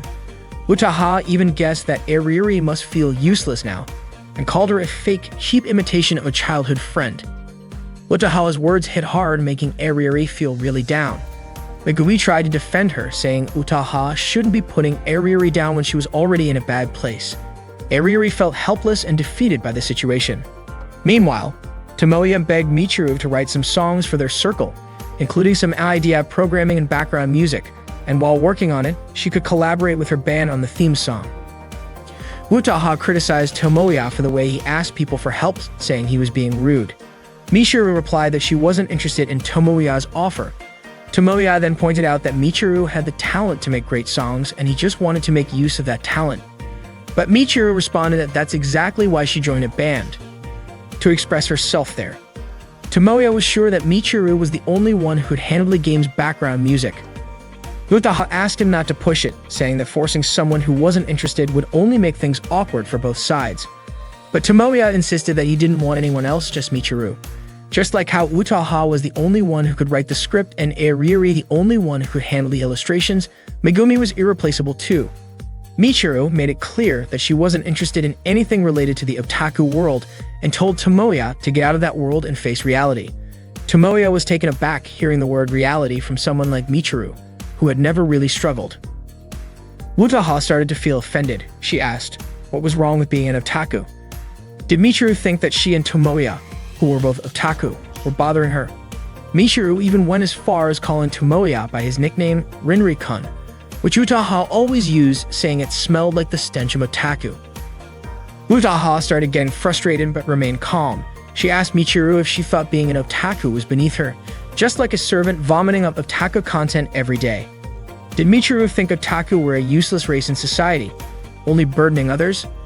Michiru said that it didn't have to be like that, and she even asked if people like that actually exist. Utaha responded, telling Michiru not to misunderstand. She wanted to thank her for not looking down on otaku. There are people who dedicate themselves to anime, games, or light novels, the creators who work hard to entertain everyone, and the consumers who play a role in the otaku economy. These consumers enthusiastically support and buy the works that are marketed by these creators. These people sacrifice everything to achieve something. So Michiru, does she have the right to belittle something so noble? Tomoya was amazed by Utaha's explanation in defense of otaku. Utaha also pointed out that, as human beings, there is no difference between otaku and regular people. There's no barrier between creators and consumers. There are also fans who cheer on others but disappear when things get tough. She was frustrated with otaku who are weak like that, saying they should just disappear. Utaha then strangled Tomoya's neck. Michiru said it wasn't about who was good or bad, but rather about cultural differences. She could never get along with Otaku. Tomoya asked if that meant Michiru didn't get along with him. Michiru responded that for her, Tomoya wasn't an otaku, he was Tomo. Ever since they were kids, Michiru always excelled at everything, and she often treated Tomoya like a servant. But whenever things got tough, Tomoya would always become the cool, dependable guy. Tomoya thought that bringing up the past was pointless. Eriri, however, was interested in hearing more about their past. Michiru said they once climbed the mountain behind her grandfather's house. She got so excited and ran too fast, twisting her ankle and being unable to walk. The place was really scary too. The forest was dark, and the sound of crows could be heard everywhere, which made her feel terrified. Tomoya came to find her, his hands, feet, and face scratched up from looking for her everywhere. Tomoya said he was also lost at the time, and by chance they ended up finding each other. After that, he carried Michiru down the mountain. As Michiru remembered this, she got irritated and immediately choked Tomoya, saying that it was the first and last time she would ever cry. Eriri suddenly joined in, attacking Tomoya, asking how old they were at that time and who was older between the two of them. Tomoya replied that Michiru and Eriri had already moved on to a different topic. Wataha and Megumi could only watch helplessly at the behavior of their friends. Michiru had just finished showering and reminded Tomoya to do the same. She asked what Tomoya was doing. It turned out that Tomoya was looking for something. When he turned around, he was shocked by the sexy sight in front of him. Michiru was wearing Tomoya's shirt. Tomoya asked why Michiru was wearing something even more revealing than usual. Michiru explained that all of her clothes were in the laundry. She then began playing her guitar, and Tomoya commented that he really wanted Michiru. Michiru asked if Tomoya wanted to be the first for her. She wasn't saying she wasn't interested, but she felt that being with Tomoya wouldn't be a problem. Living under the same roof with someone like him didn't seem to bother her. Michiru started unbuttoning her shirt, but Tomoya quickly apologized, saying he should have explained things more clearly. What he really wanted was her music. Michiru said that the misunderstanding wasn't her fault and went back to playing her guitar. Tomoya asked again if Michiru was sure she didn't want to help, saying that he wouldn't mind if she prioritized her band over his request. Michiru pointed out that Tomoya hadn't given up yet. Of course, Tomoya wasn't giving up because this was for his dream and for his friends who were helping him achieve that dream. Michiru also said that her band was her dream too, and she had valuable friends, but because of the band, they're now on the verge of breaking up. She apologized, saying that she probably didn't have the time to help Tomoya. Tomoya then asked if Michiru's father still hadn't approved of her band. She explained that they would agree if they met the conditions her father set, but those conditions were really tough. Tomoya asked what the conditions were and offered to help. Michiru's father had said that the band needed to find a real manager, as he was worried about them performing at live houses. Tomoya understood the concern since many rock bands get involved with drugs and casual sex. Michiru remarked that Tomoya had a negative view of rock music, but would get upset when people looked down on otaku. To her, that was hypocritical. Tomoya seemed to understand the situation, so he offered to become Michiru's band manager. He would find out what he could do and even reach out to his contacts in the entertainment industry. In return, Michiru would have to help him when he sorted out her issues. Michiru said that their band manager wouldn't have time to handle a game project. Tomoya said it was impossible for him to fully manage the band. Michiru replied that the band wouldn't accept a man they didn't know. Tomoya, however, told her not to drag him into her band problems since he was busy with his own circle. Michiru suggested that Tomoya should just accept her requests and quit working on the game. But Tomoya couldn't accept that because he had his own dream and his friends to consider. Michiru argued that Tomoya's friends weren't really interested in making the game. She had only drawn that conclusion from their conversation earlier. To her, Tomoya's circle was forced, and the only one truly interested in making the game was Tomoya himself. The girls in his circle had different reasons for joining, but Michiru didn't explain what those reasons were. Instead, she teased Tomoya, calling him a naughty dog and tapping his forehead. She explained that what made her band different from Tomoya's circle was that every member of her band was serious about reaching the same dream, which was why she was asking Tomoya for help in realizing hers. The next day after class, Tomoya noticed Megumi wasn't at her desk. Suddenly, Yoshihiko invited him to hang out in Akihabara that weekend. Tomoya wasn't really interested but asked if Yoshihiko had seen Megumi. Yoshihiko said that Megumi had left right after the bell rang. He then asked why Tomoya and Megumi had been so close lately, especially since Megumi was a 3D girl. Tomoya replied that while he liked 2D girls, he never said he hated 3D girls. Yoshihiko asked if Tomoya and Megumi were dating, adding that Megumi was so sweet and wondered if someone like Tomoya could actually date her. Tomoya realized that Megumi was starting to catch the interest of other guys, which meant she was showing signs of growth as a heroine. Yoshihiko teased Tomoya, saying he'd eventually realize how wasteful it was for a girl like Megumi to date someone like him. In his room, Tomoya noticed that there was only 1 week left for the timeline of his game project. He realized that now wasn't the time to be down, at least there had to be some progress in his part of the work. Megumi was at Ariri's house and she had even fallen asleep. Ariri woke her up and brought her a drink. Megumi apologized, saying she had wanted to learn but ended up falling asleep instead. Ariri understood because Megumi wasn't used to staying up late. Megumi mentioned that Mutaha had replied to her message, and it turned out that Mutaha was still awake at 3 a.m. Megumi wanted to change the background of her illustration to a sunset and asked Ariri how to do it. Ariri explained how to change the background. While still working on her own illustration, Ariri asked Megumi why she was doing this. Megumi said that her schedule was getting busier, but that wasn't what Ariri meant. Ariri clarified her question, asking why it had to be Megumi doing this project. Megumi was still unsure and didn't know the reason herself. She then asked Ariri about the expression that would suit the heroine in a particular scene. It turned out the scene was one where the protagonist was about to leave for another heroine. Megumi said the expression should be a strong one, since the character is a girl. Megumi and Ariri ended up falling asleep at the desk. The next morning, Megumi's phone rang, waking her up. It was Tomoya calling, and he apologized for calling so early, asking if she was still sleepy. Megumi said she wasn't used to staying up late. She then asked if Tomoya was still in bed. Tomoya was surprised that Megumi knew, but Megumi said it was just a coincidence. Megumi then asked if there had been any progress with the script. Tomoya replied that nothing had come to mind yet. He then asked if Megumi was upset or annoyed with him. Megumi said that Tomoya could be like that sometimes, but she was sure he would try to finish everything in the last minute. Tomoya wondered if Megumi really knew his habits or if she just trusted him and he himself didn't even know the answer. Tomoya then asked if it was just him who was obsessed with the game or if everyone was really serious about making it, or if they were just doing it because they felt obligated. He also asked if their circle felt forced. Megumi didn't immediately answer Tomoya's question. Instead, she asked if he was hungry. They both met at a cafe where Megumi showed Tomoya one of the scenes they were working on for the project. She had studied it from Tomoya's script book. Tomoya asked why Megumi was doing this when he never asked her to help him. Megumi felt happy that she had studied it. She knew Tomoya was stuck, so she decided to help out a little. Tomoya told her that she didn't have to force herself to help if she wasn't asked. However, Megumi didn't feel forced, nor did she feel obligated. She genuinely wanted to make this game. While she didn't have the skills to develop a game, she couldn't draw like Ariri, write stories like Utaha, or have the strength or courage like Tomoya. She still wanted to help her friends, even if just a little. She had also received help from Ariri and Utaha for this scene, and it was clear they weren't doing it out of obligation. While showing Tomoya a scene from the game project, Megumi said that the scene was about him fighting to become the heroine whose happiness would make others envious. Tomoya promised he would do that. Megumi then showed him another piece of dialogue from the game, which asked if Tomoya had ever experienced a thrilling love story, like when a relative visited them in the countryside and he twisted his ankle and his cousin carried him home while crying. When Megumi mentioned being close with her cousin, she admitted that she had actually experienced something similar. The main point was that Megumi understood the feeling of being attracted to a cousin since childhood and meeting and living together. Tomoya immediately apologized after hearing that dialogue. Megumi said she had forgotten to include some random dialogue in the scene during the practice, but Tomoya didn't believe her.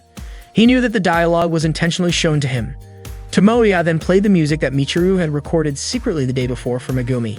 She liked it, and Tomoya explained that the music felt like it had an air of longing and nostalgia, almost like it belonged to an old-school game or anime, but in a really good way. Megumi admitted that for some reason the music was pleasant to listen to. She then asked if Michiru had no interest in the world of Otaku.